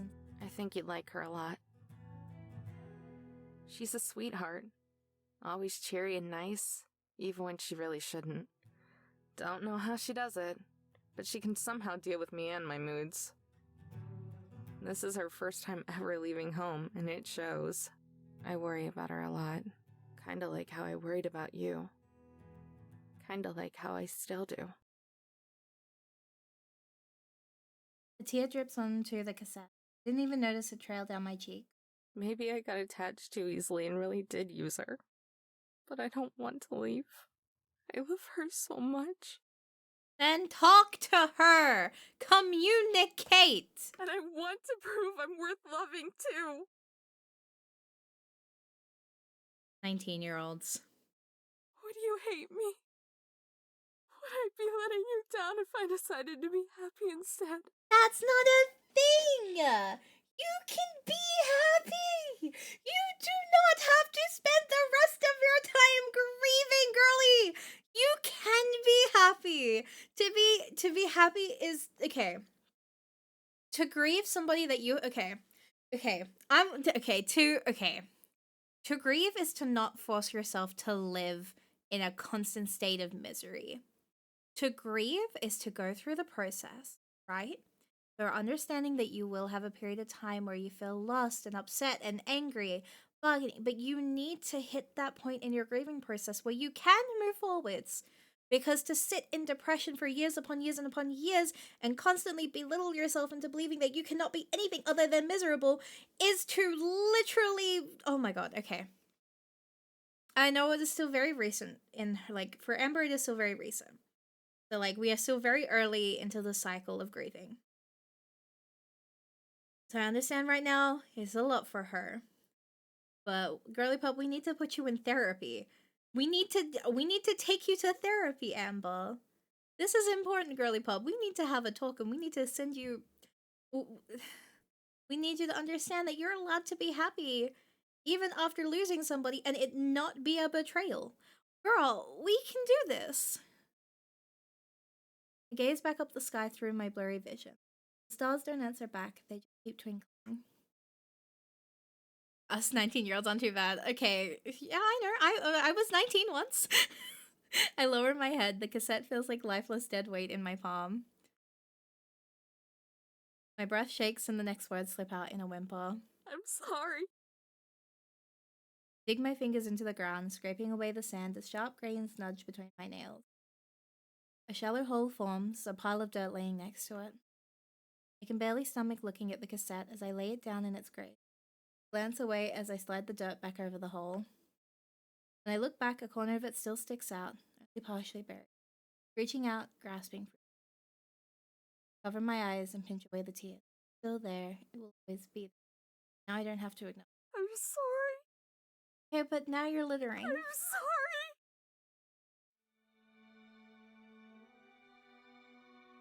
Okay, but now you're littering. We should have done a...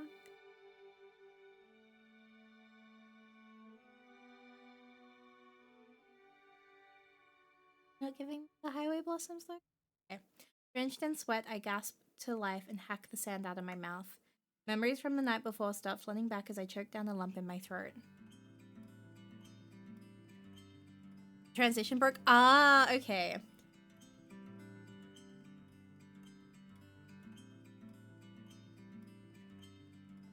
The desert, the tape, the stars.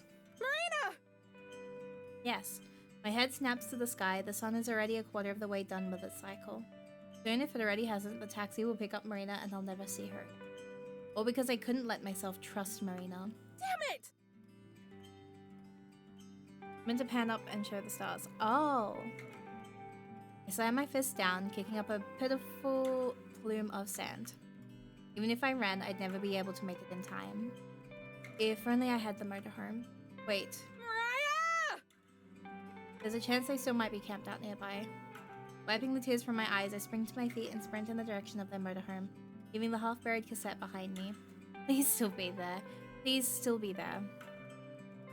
Sure enough, it's right where it was last night. I run up and pound on the door, knocking harder and louder until someone answers. Looking up with wide eyes, Tess opens the door and stares Tess, at me. is Mariah here? Amber? Joe slinks off the couch and joins Tess at the door. Sheesh, you're a wreck. Everything okay? No. Quick, the time! Huh? The time! What time is it? He looks to the invisible watch on his wrist, then switches between all the walls before Tess digs around in her shorts and hands him a chained pocket watch. 10 o'clock, apparently. He turns to Tess. When did you start carrying this around? Where did you get it? Why the hell's it so freaking loud? Bottle comes huddling towards Joe, but he ducks at the last second, letting it shatter across her wall. Oh yeah, she smashed the last one. 15 minutes. There's still time. Whoa, slow down a sec. Time for what? I know this is short notice, but I need a ride. A ride? Now? I said shut the hell up! Another bottle comes flying towards him, but this time Tess hops and snatches it out of the air. He looks across the room, then back to me. Now's probably not the best time. Sis's hangovers are lethal. No! We need to leave now! Do you not remember what I said I'd do with the jumper cables the next time you— Nursing her forehead and lifting up another bottle, Mariah stomps over, only to freeze when she— Mariah, I need a ride. Please. You were right. I made a big mistake, and if I'm not back at our hotel in 15, I'll never see Marina again. Motorhome falls silent, all eyes on Mariah. Her face is blank, unreadable compared to all the crazy-looking skulls she wears. Finally, she speaks. All right, let her in. I'm really sorry, but you know how she... Wait. For real?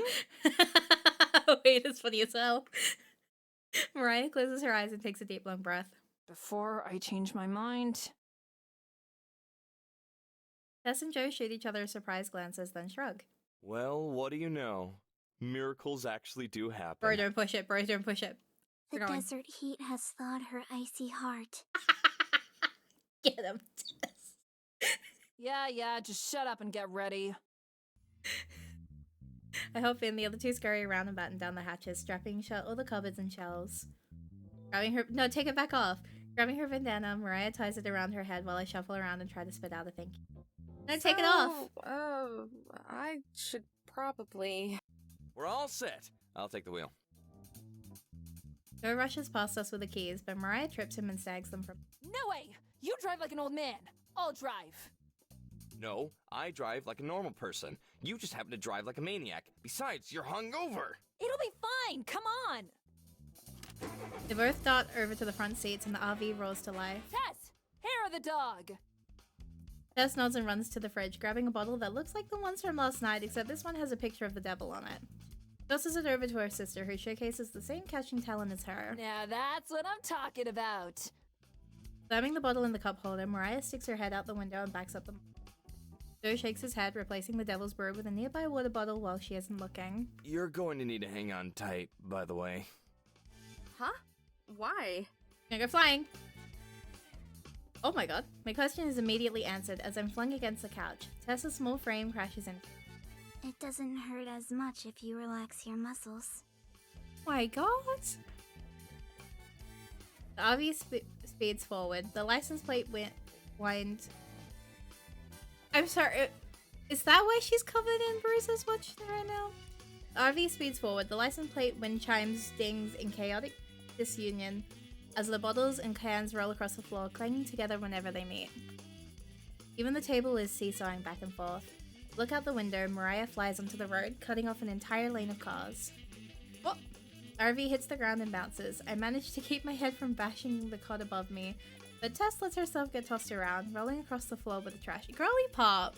So where exactly am I going? It's just dirt? Oh, okay. The hotel downtown. You'd have to be stupid to miss it. Remember who you're talking to here. Hotel? You didn't spend any of my treasure on that, did you? Mariah glares back at me, oblivious to everything on the other side of the windshield. I might have used a nugget to bribe the manager. What? I'll kill you! Save the cat fight for later. There are more important things to focus on right now, like the road! The road will always be there, Joe. My treasure won't. Treasure or our lives? I think everyone here already knows the answer to that one. I had Tess do the math. The treasure's worth more than any of you. Watch out! Big rig comes speeding towards us, blasting its deafening horn. The last second, Mariah swerves back into her lane as the truck barrels past us. The motorhome hits a bump and bounces up again. Unprepared, poor Joe's head hits the ceiling, knocking the light from his eyes. I squint hard enough I can even see his soul drifting away from his body. Sis, I think Joey's dead. About damn time! He was getting annoying! Jesus Christ. Beth salutes her fallen comrade. It's always the sane ones who die first. We zoom past the town's welcoming center. It's not far at all now. Tess, what time is it? 10:12. I grit my teeth and glare out the window. Please still be there. Downtown comes into view, the strip of familiar stores and restaurants still forming. Mariah races down the street, ignoring all traffic lights and pedestrians as people leap out of the way and cars break into other We're lanes. almost there. Get ready! Hotel looms up, just up ahead. Through the windshield, I can see Marina holding onto a small suitcase as she prepares to step into the cab. I leap to the door and swing it open. Wind rushes through my hair. The motorhome is slowing down, but I don't The care. hell are you doing? Launch myself onto the street, tumbling across the burning concrete as the road tears against my skin. Immediately, I spring back up and dart towards Marina. Thank you for the check-in! Mariah screeches to a halt in the middle of the street, blocking anyone from driving through. The three of them hop out, Joe clutching his head as he stumbles out the door. Amber? Before she can get in another word, I grab her by the waist and throw my lips against hers. She pulls herself away and glares at me through her puffy red eyes. I plant my hands on her shoulders, steadying myself as tears stream down my face. I'm sorry. I'm so sorry. You did that in the wrong order. Marina freezes, then she slowly softens from a glare to a strain. I catch a lump building in her throat too. I thought you weren't coming back. Oh baby, don't cry! I know. I was such a bitch. I didn't mean any of it.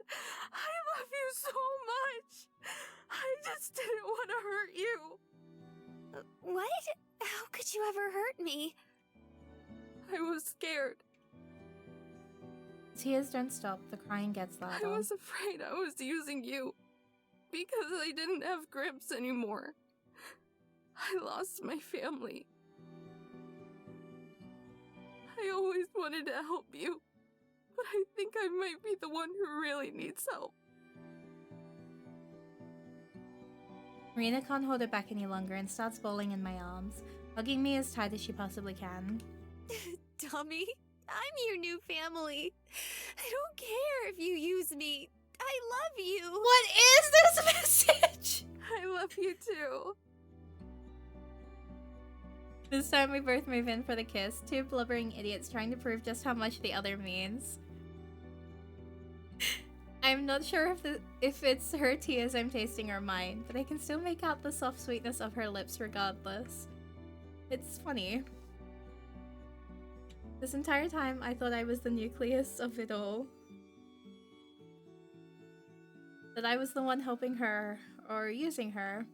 But as cheesy as it sounds, I think Marina has always been the one helping me from the very beginning. Through the kissing, I catch a glimpse of the trio, Joe covering Tessa's eyes as he's... Okay, I'll take a seat. What a time to enter stream. Yeah, you entered at an interesting time. So it was a very interesting time. We managed to compose ourselves enough to pull each other away, but we never let go of the other's hand. Rolling her eyes, Mariah unties her bandana and tosses it to me. You both look disgusting. Here. Thanks. I wipe away as many of my tears as I can before passing it along to Marina, who blows into it like a trumpet. Great! She sniffs, her nose red and tears still leaking out, then hands the drenched cloth back to Mariah, who gives it to Joe. I mean, she did take it off. Yippee! He cringes as he dangles it from his fingers. Hi, guys. Hi. So true. Thanks, you three. I mean it. Especially you, Mariah. For a moment, Mariah lowers her guard and almost smirks, then remembers it's just not her style. Whatever. That doesn't make us cool or anything. I still despise you. Aww. It's true. Thank you, Tess. Yeah, she hates your guts. Wouldn't have it any other way. Marina giggles and I bring her in closer. Then suddenly, I remember something. Oh! I bend over and dig through Marina's suitcase, bringing out a single gold nugget and passing it to Mariah. Figured yours was getting lonely. Mariah stares at her hand, the other two gathering around her. How about that? You ended up getting the treasure after all, Mariah. It seems bigger than the one we have. Finally defeated, Mariah looks up and sighs. I guess we can probably pawn it off somewhere. She walks back to her motorhome, waving along the other two. Come on, let's go. Well, see you two ladies down the road. God, I hope not. Tess looks back and forth, then scurries over to Marina and gives a quick hug around her waist before following the other two. Oh, Hi. baby! Oh, baby! With that, they speed off, leaving a trail of property damage behind them as they beep their loud-ass horn into the distance. Marina and I are left alone, the cab long gone.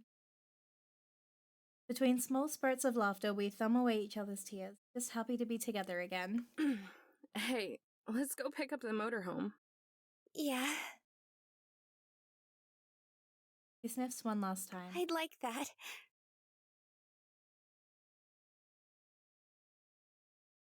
Fading light from the sunset wakes me.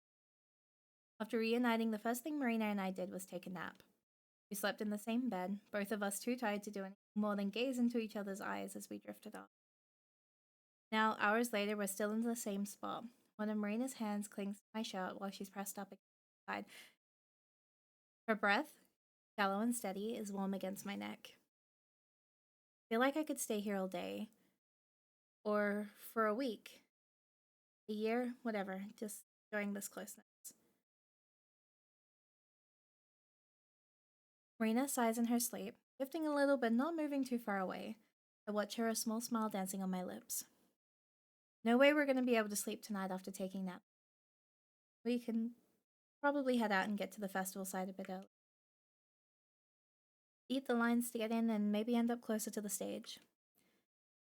I'll see how she feels when she gets up. Gently, I extract myself from her grip and climb out of bed.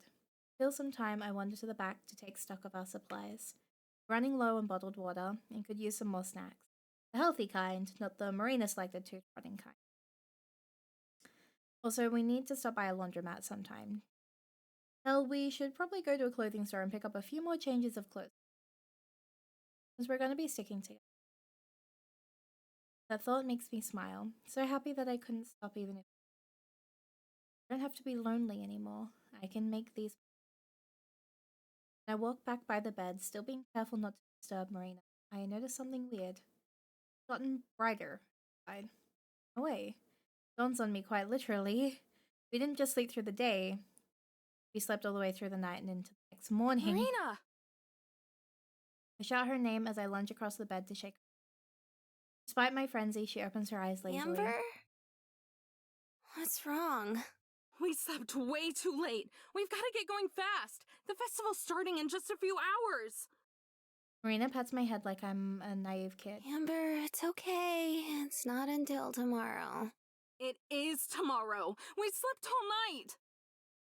Now her eyes get a bit bigger, and right on time, the sunlight falls across her face. Huh? Yeah, Move back, letting her sit up. we've got to go, or we'll be standing in line all day. She smushes her fists into her eyes and rolls out of bed. I'm up. can you make some coffee, please? No prob. Gonna get ready. I nod. Marina zombie shuffles off to the bathroom to brush her teeth and fix her hair. Set about preparing. Soon, the warm smell of brewing coffee fills the air, as does the sound of running water. Both Marina and the coffee finish around the same time. Marina skips over to where I am and leans into my shoulder while I wrap an arm around her. Sorry, I shouldn't hold us up, huh?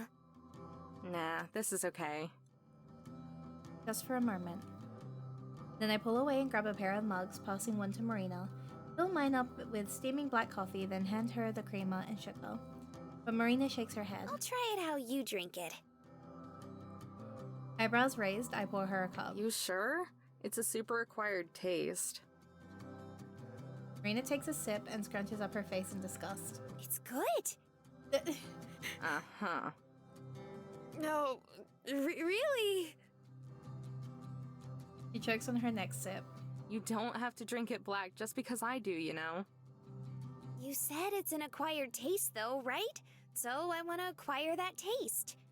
No, Marina, you can have your own personality with your own drinks. Right. By the time I finished my first cup, she's only had a quarter of hers. She gets halfway through hers before she gives up and dumps in some sugar. I'll acquire it later. Atta girl. Of course.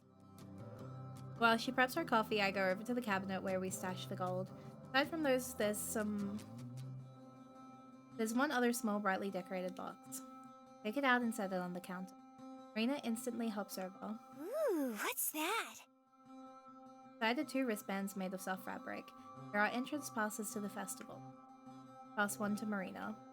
Hers. Cramps. Tenderness with which she takes it reminds me of when she first held the gold. Like, if it fell, it would break.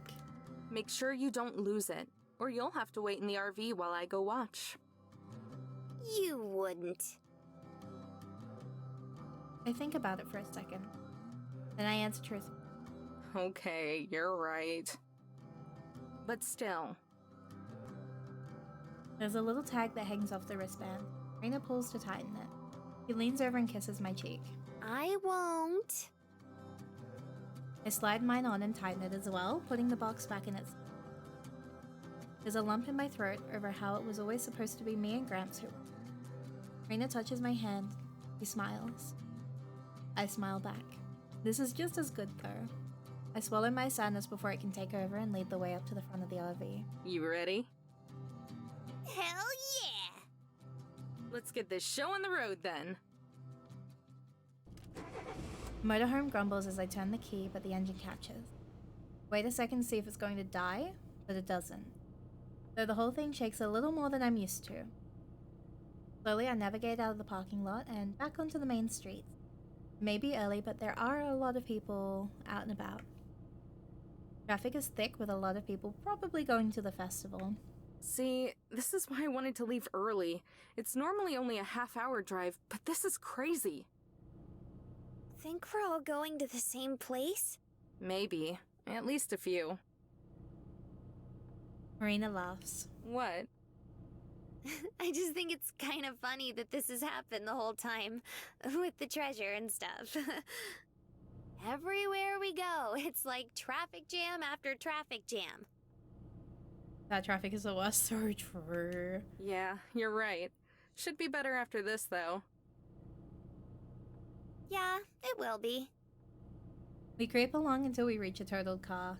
Doesn't look like anyone was hurt, but it's the reason traffic is so slow. As we get past, I can finally openly accelerate. The new and improved engine pulls its weight, everything is much smoother and quieter. Soon the city of Indio comes into view. Super close to the California and Arizona border, the festival is held just a few miles east of town. As we get closer and closer, our anticipation builds. Easy to read Marina, since she's bouncing and fidgeting in her seat. I'm more composed. I feel it too. We glance at each other at the exact same time and grin. Been doing that a lot lately. At last, the huge line of trees that borders the festival grounds stands. Take the exit and join yet another long line of cars heading for the parking area and campground. Guests carrying coolers, chairs, and camping supplies crowd the edge of the unpaved roads, making us slow down. Finally, we find a spot and I Marina looks at me, waiting for me to say something. When I'm all out of cheesy speeches, I just grab her hand and we both stand up. Let's go. The air seems to crackle with electric anticipation. Some people's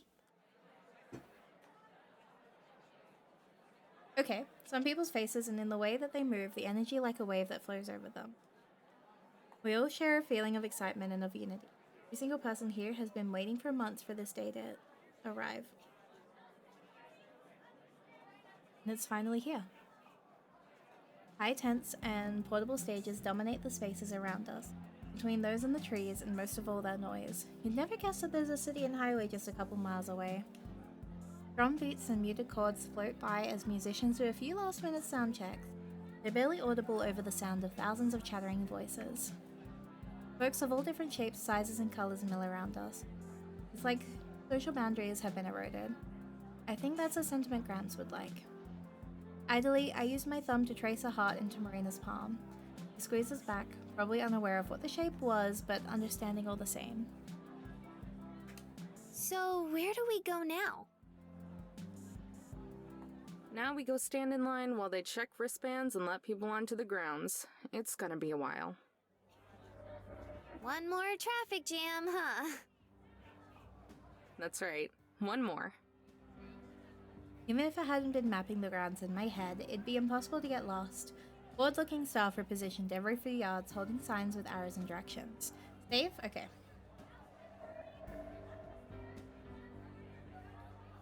Like molasses, the throng of people that we've joined oozes down the trail. We all hold each other back, the sheer numbers making for slow gulping. Nearly 100,000 people attend each year. What time does the show start? First bands are at like 11, but the ones we want to see are later in the evening. What time is it now?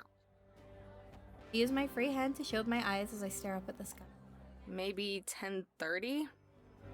You didn't seriously just use the sun to tell time, did you? What, you can't? Not all of us were born in the wilderness, Amber. Yeah, you tell her. Hey, neither was I. Just raised in it. Besides, I checked the time before we got out. Okay, that makes more sense. I'll have to show you how to use a sundial sometime, though. It's pretty handy if you're ever lost in the woods somewhere.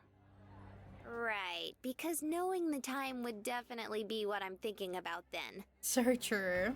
You should be. You'll want to know how long before it gets dark and cold so you can find shelter. I'll just ask you to do that. It's a I can't make a comment on What that. if I'm not with you? Why wouldn't you be?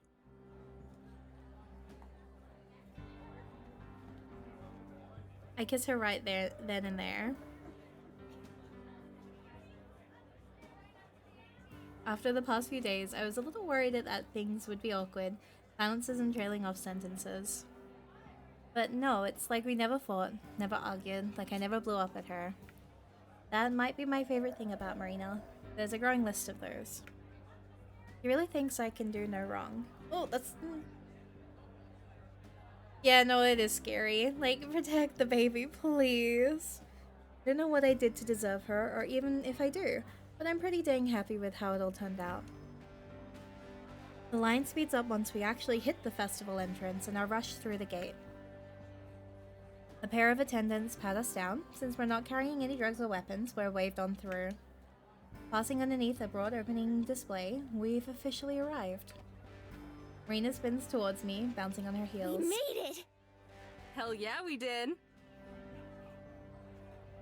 been a long journey. I think of everything we've done, and all the places we've been, the people we've met, and how all of those led us to this. I smile as I reach for her hand yet again, meeting it halfway since she went for mine too. Food? Food. I haven't had a good meal in over a day now that I think about it. And once I do, I can't stop thinking about it. I lead the way to the food court, which is just a bunch of trucks and tents arranged in an aisle. Everything for sale is greasy, but delicious. The kind of food that'll stop your heart but heal your soul. We pause at the closest truck to us to read the menu. Amber?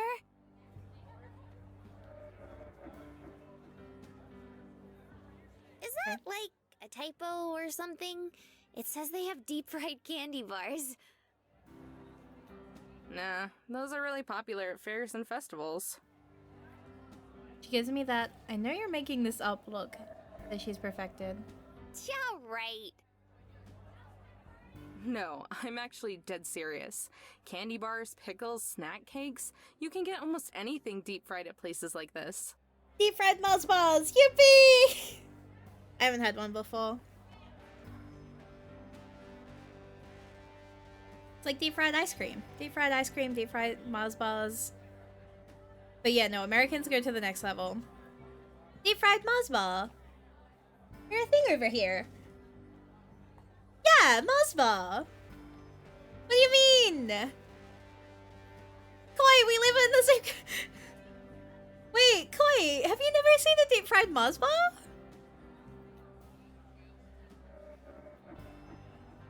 What? How do you deep fry ice cream? You super freeze it, you crumb it, so you cover it in the crumbs, and then you flash fry it, and then it's fried ice cream. It's still cold in the center, and it is not cold on the outside as much. It's still slightly cold. Making Mari look insane. I'm telling you, it's a thing. It's a very popular thing. Like, it's a thing. Like, it's like, for example, like for me, if you go to the Perth Royal Show, which is like my state's like big one, that's a thing. Like, that's a thing you can get. Like, had deep fried ice cream before. Yeah, deep fried ice cream is very, very popular here. That's like super common. Okay, see, Weeb knows. Weeb's on it. Deep fried Oreos stresses me out though, because like, ugh, I don't know why, but it stresses me out. Ever had one? No way. That's too much, even for me. The thought alone makes me kind of queasy. So much grease. I like deep fried Oreos. Do they still have the crunch, or are they soft on the inside? Because now I'm curious. Order up. To highlight my point, the guy running the fryer pulls out a crispy looking blob. Possible to tell what it is because of the batter. After wiping off some of the oil, which doesn't seem to change much, he wraps it in wax paper and hands it to the person waiting by the window. Do you know what I want to try? I want to try a funnel cake. I think that's what it's called. The person who introduced me to the concept of them, because they're apparently super common in America, called it like an elephant ear or something like that, is what they swore they were called. But then we looked it up and it was like a funnel cake. But like, I'm curious, I want to try one of those because they sound interesting. Because like, okay, I can't eat deep fried things, so they terrify me. You know, that's fair. That's so fair. Deep fried health bar. Funnel cakes are amazing. Are they? I want to try one so bad. They sound so interesting. It's on my bucket list. But every time I go to America, I'm not in a location where there are funnel cakes.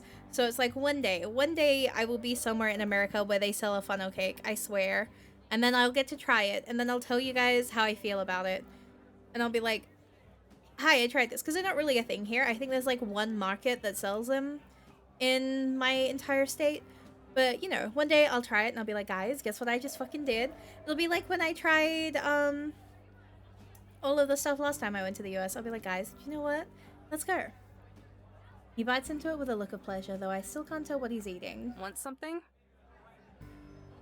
Vaguely green, Marina shakes her head. Pass. Not much farther down the line, we find a regular pizza stand and order a couple of slices.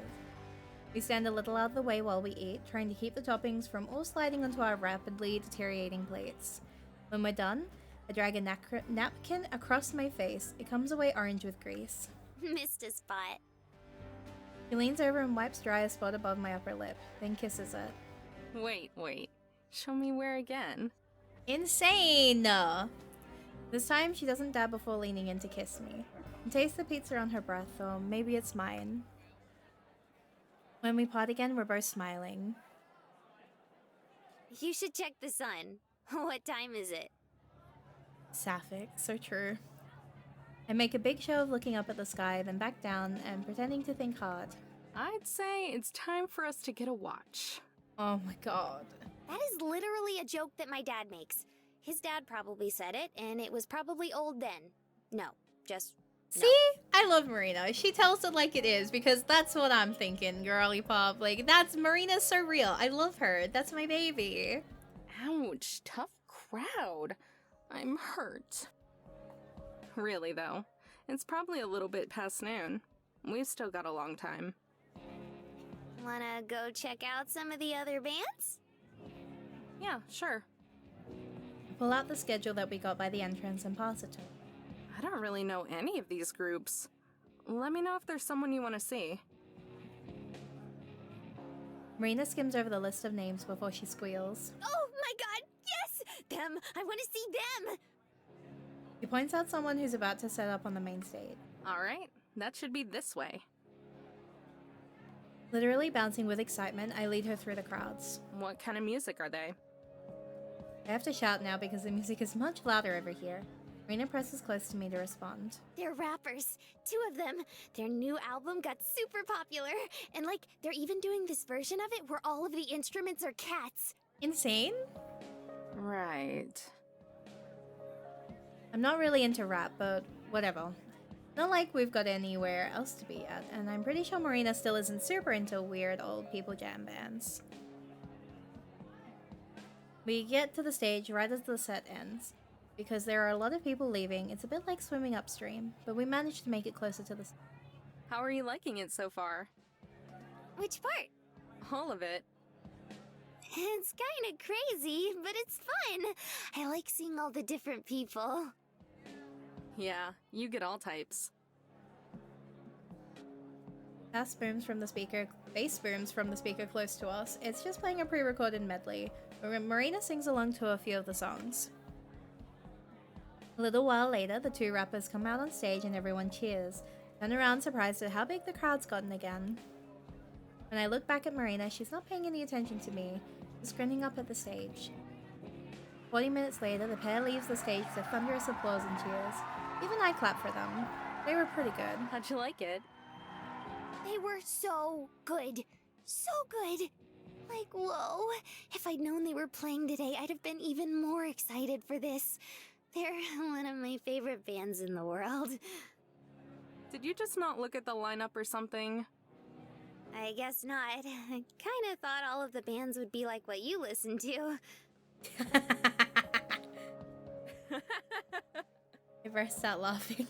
I don't think they could sell out a festival like that. Not to this many people, at least. But it's fine. I like getting to hear new stuff, too. That's how we spend the next few hours. Going from stage to stage to watch bands I've never heard of. Sometimes they're groups Marina likes, and sometimes they just have a weird name. Around the time the sun starts to go down, we head back to the east stage where we'll see our last show of the day. Marina's in the lead this time.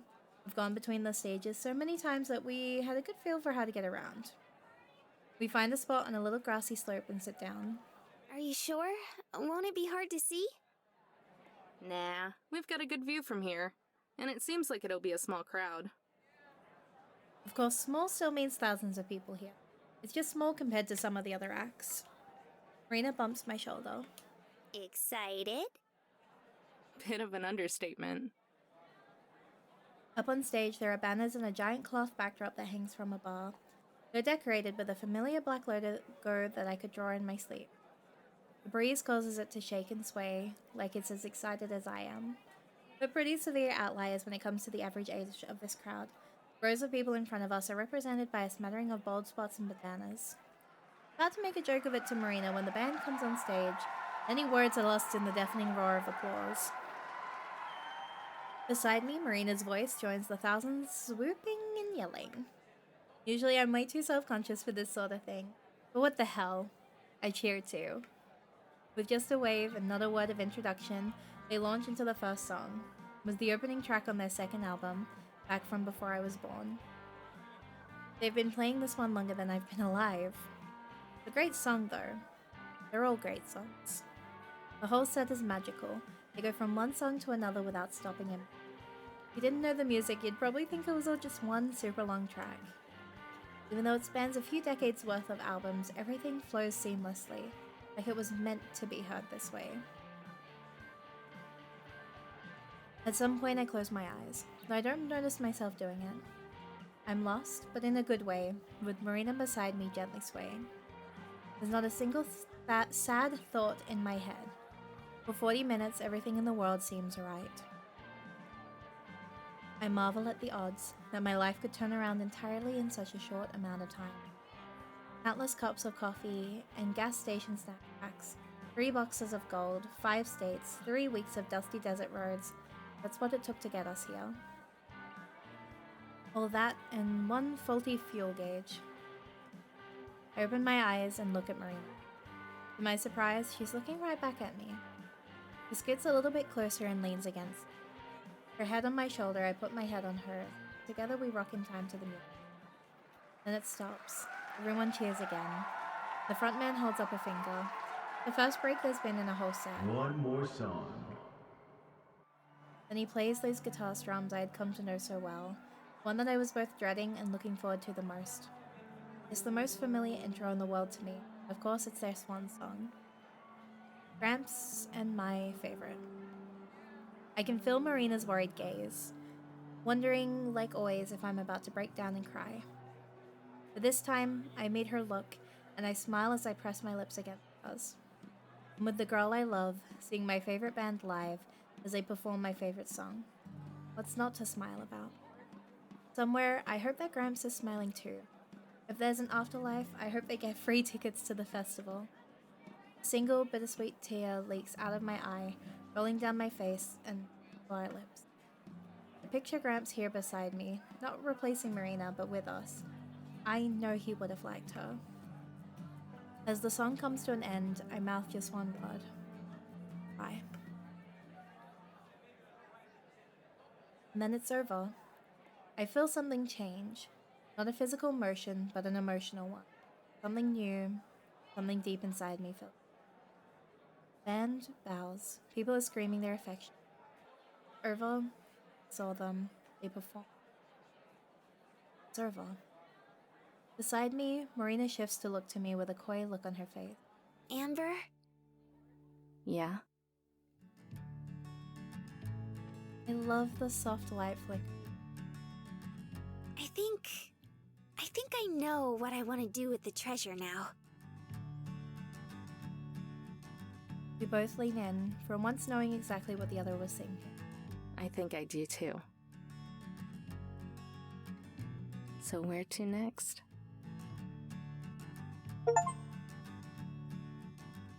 And they all lived happily ever after. Insane. Protect me from the mountain beast that haunts Sierra dreams. Tall trees, dead leaves, sticks and stones, and God, please show me how to fight with might and tell me when to run. We're just gonna bop for a bit. Strangers, dangers, lightsaber wielding rangers. Smile when I step in line, don't mind when I'm. Yeah, Jill Harris! Yeah, Jill Harris! Lisa, you amaze me. Help me keep my sanity when I've been on my own. Jill Harris, the person that you are. Lisa. My cry unto the holy land, no, keep me dry. Yeah, no, this song goes hard. Minute! Yippee!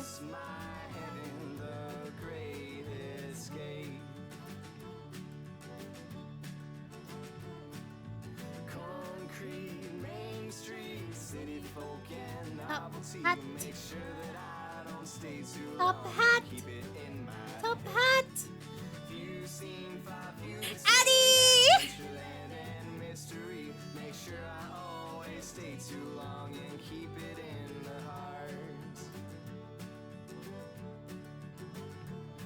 My cry unto the holy land. Jill, my beloved, you will always be famous. Kaylee, the person that you are! Before I wake, the earth's my heaven, the great escape.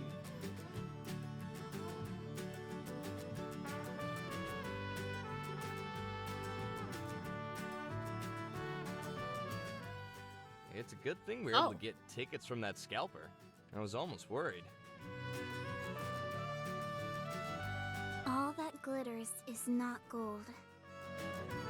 Except the gold. The gold always glitters. Thank you, Tess. Wise words. That yellow and gold sunflower dress, those color sunsets. You know, I've been hearing talk about a government caravan that disappeared somewhere in Texas. Was apparently transporting a ton of cash. It's the weirdest thing, though. No one can seem to find it. What? And you're only telling me this now? You really are a slacker, aren't you? Oh. You really just said, here, let me give you a purpose. Come on, bozos! We've got some serious work to do. Every second counts! Sunshine, alpine, family, friends, and good times. Remind me why I'm doing what Another banger, Studio Elon. Another banger. Let's go!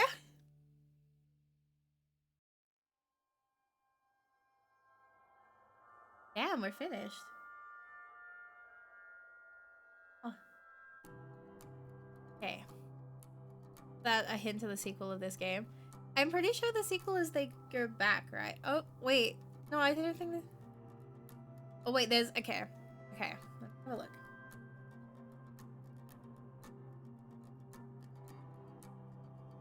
Gallery. Oh! Thank you. Okay, that's... it was zoomed in a very interesting thing. I'm sorry.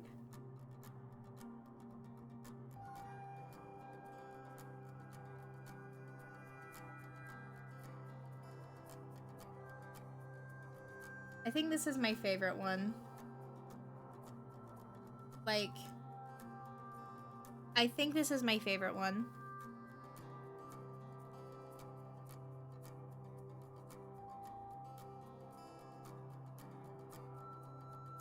That was stunning. Oh.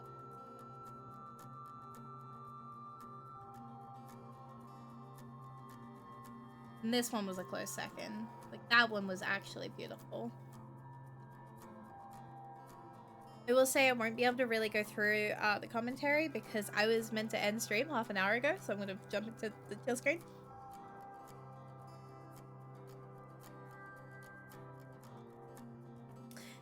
Oopsies. Anyway, thank you so much for joining us today. I can't believe we actually... See, I told y'all we would finish it today. I told you we would. Everyone was like, are you sure you're going to finish this? And I told y'all. I just knew. I felt it. I felt it. I miss Cass. Again, we finished it. So we did great there. Yeah, so I can't believe it's done already. I don't know when I will be doing the DLC. Because I definitely think my next one that I want to do, I want to finally get around to doing the demo. So Titan Blood demo, because I haven't done it yet. And I've heard a lot of things about it, and I feel like I really want to see it for myself to kind of like gauge how I feel, see what we're like, because like I got to see the trailer, I got to see the funny thing of Kai, so I am really excited to actually like give the demo a try. I'd also like to go back to my favorite cannibalism is a metaphor for love of Yuri. I shouldn't refer to it as that. Wait, I should actually call it by... I don't think that's the right way to refer to it, but it's... We're gonna go back to Without a Voice. But, you know, my favorite cannibalism is a metaphor for love, Yuri. Without a Voice, my beloved. Now that it's voiced. So I'm definitely excited to go back to that. Y'all didn't get Mari yapping enough. I was locked in. I was like, I'm gonna get this one done today. I'm gonna be yapless. I did yap a couple of times, but I was like, I am going to unyap the yapper. I think I did a pretty good job. I think I did very well sticking to it. So yeah, I definitely think either next week will either be no Wednesday or a Wednesday. Probably a Wednesday. I'll try my best to do a Wednesday. Because we've had a couple of Wednesdays full short because of stuff that's happening IRL, but that's mostly cleared up now, so like we should be back to normal.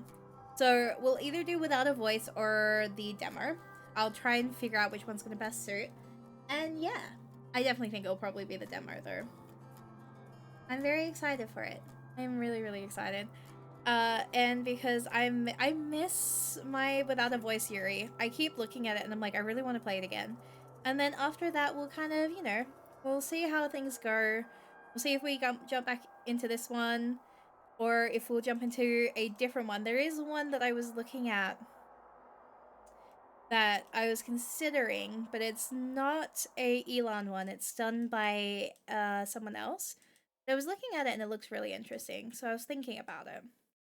I don't know if I'm gonna commit yet. And then yeah, in terms of announcements, I don't think I have a lot of announcements off the top of my head that I'm thinking of right now. I'm probably missing something important. Next stream will be on Friday. That will be Mon Hunt. That's gonna be mostly Mori and I, but we might let some people jump in. I don't know yet.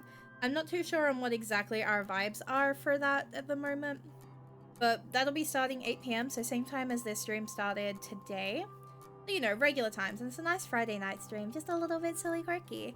And then Saturday, we will be continuing adventures in our Minecraft server. So make sure you are part of the Kindling community to be given access to the server. Mari and Mori babysitting eggs together. We literally just did the egg delivery quest recently because I was like, I need to play the monster game. And so we're actually like slowly working through a lot of my side quests that I neglected because of the fact that we were like speed running through like the main story. So I'm like slowly catching up on like the deliveries, like all of the like side quests, which is nice because it's like, oh my god, there's so many things. And we're clearing through the monsters so fast because there was like 3-star like low rank quests that I hadn't even done. So it's been good. We're getting through a lot of things and it was really nice. We did like solid amount of hunts. We cleared like level 2 to level 6, I think. Like we cleared so much and it was good. It was a nice little time playing catch up. So we'll probably continue doing that. We'll probably do some funny hunts. Since you guys have last seen me, I do now finally have the Odegaron layered armor. So I finally have my old outfit back and I was really excited. It's like not quite the old outfit because I still kept the Namiel. I think it was Namiel. I think that's the right one. Is that the right word? Mori, am I yapping on that one? Is that what it's called? Yeah, Namiel. There you go. I still have the Namiel bodice and it's kind of looking really nice with the white hair and the the facial part of the outfit. That made it sound even worse than it was. Damn it! Anyway, so yeah, then Saturday, we should try fighting Behemoth. Hell yeah. But yes, we'll do that. We can do that. But yeah, Saturday we're gonna be building up in the community server, probably continuing just like making the community server look nice for anybody new that joins in. I'd like to see some more builds happening and like, you know, make it look pretty. I think we could do some funny things in there as we continue working on it to make sure that when new people join, it's as welcoming as possible. I'd like that at least. That's what I'm thinking of. I'm currently building something up there, which is going to be very, very funny. I'm not going to tell you guys what it is, but I'm very proud of it. I've been working really hard on it. Mori says it looks good so far, so that must mean I'm doing something right. I don't know if she's just telling me that it looks good because she's my wife and she's going to support me, but I think it looks good too. So yeah. I believe her if she says it looks good too. But then again, she said a different build that I had personality and Neki wanted to cry looking at it. So like, we'll see. We'll see what happens. And then, yeah. There's like a lot of, I think it was spicy. Neki's sighing. It had a lot of personality. It was bad. I assured Neki and Neki came online and fixed it. It was that level of bad. Neki was like, okay, no, I'm fixing it.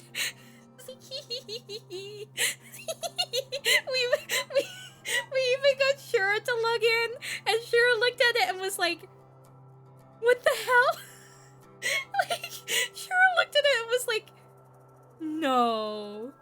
I was like, I'm very proud of myself. She was like, no. It's so funny. And Sir Neki told me what materials that they needed, and then I went and got all the materials that they needed because I did not get the right materials. But I think I cooked with the materials for this build. Neki doesn't know what I've been building, so this is news to Neki as much as it is to you guys, and there's probably gonna be questions of what the fuck are you doing? And it's gonna be funny as hell. But yeah. Yeah. And so I don't have any other. Hey chat, this is the we need to search for. I know I need to finish up because I was meant to be offline at like 11:30. But yeah, next week's schedule should be back to normal. And then the following month, like as soon as it hits September, it should be everything back to full steam ahead like it used to be beforehand. Minus like one weekend where I'll be very, very non-existent. But yeah. I'm so glad I didn't mention it. Yeah, you gotta keep it quiet. We're not telling Neki until I show Neki, and Neki's gonna be like, "What the fuck did you do?" But yeah, so we'll end the stream for here. Make sure that you guys are here Friday night, and as we say at the end of every stream, stay safe, make good choices. Thank you so. Oh wait, before we go, I do want to say I do want to say a very big thank you to all of the support that has been given to the Digimon video. Thank you for really hyping that one up, guys. And this is my public apology to everyone that was in that, who are now getting blasted by the fact that, you know, that's now being shown it's you know, it's silly, hahaha. But yeah, we hit 1K on that video, so it's my second ever video to hit 1K, and I don't know how I feel about that other than excitement and oh my god, that's 1,000 people. But I am really, really grateful. And you should stream my cover to really push that one, because I think that the cover Ghost, especially Ghost, stream Ghost, make your friends listen to Ghost. If you're gonna hype up any video of mine, please hype up Ghost. Let's see that hit 500. Let's see that hit a K. Like, let's see that one go harder. Do you know what I mean? I think we could really push that one a little bit more with the right level of yippee. Yeah, I was about to say yeehaw, but I meant yippee. Anyway, I need to go to bed, I think. So as we say at the end of every stream, stay safe, make good choices. Thank you so much for watching, everybody. Okay, good night.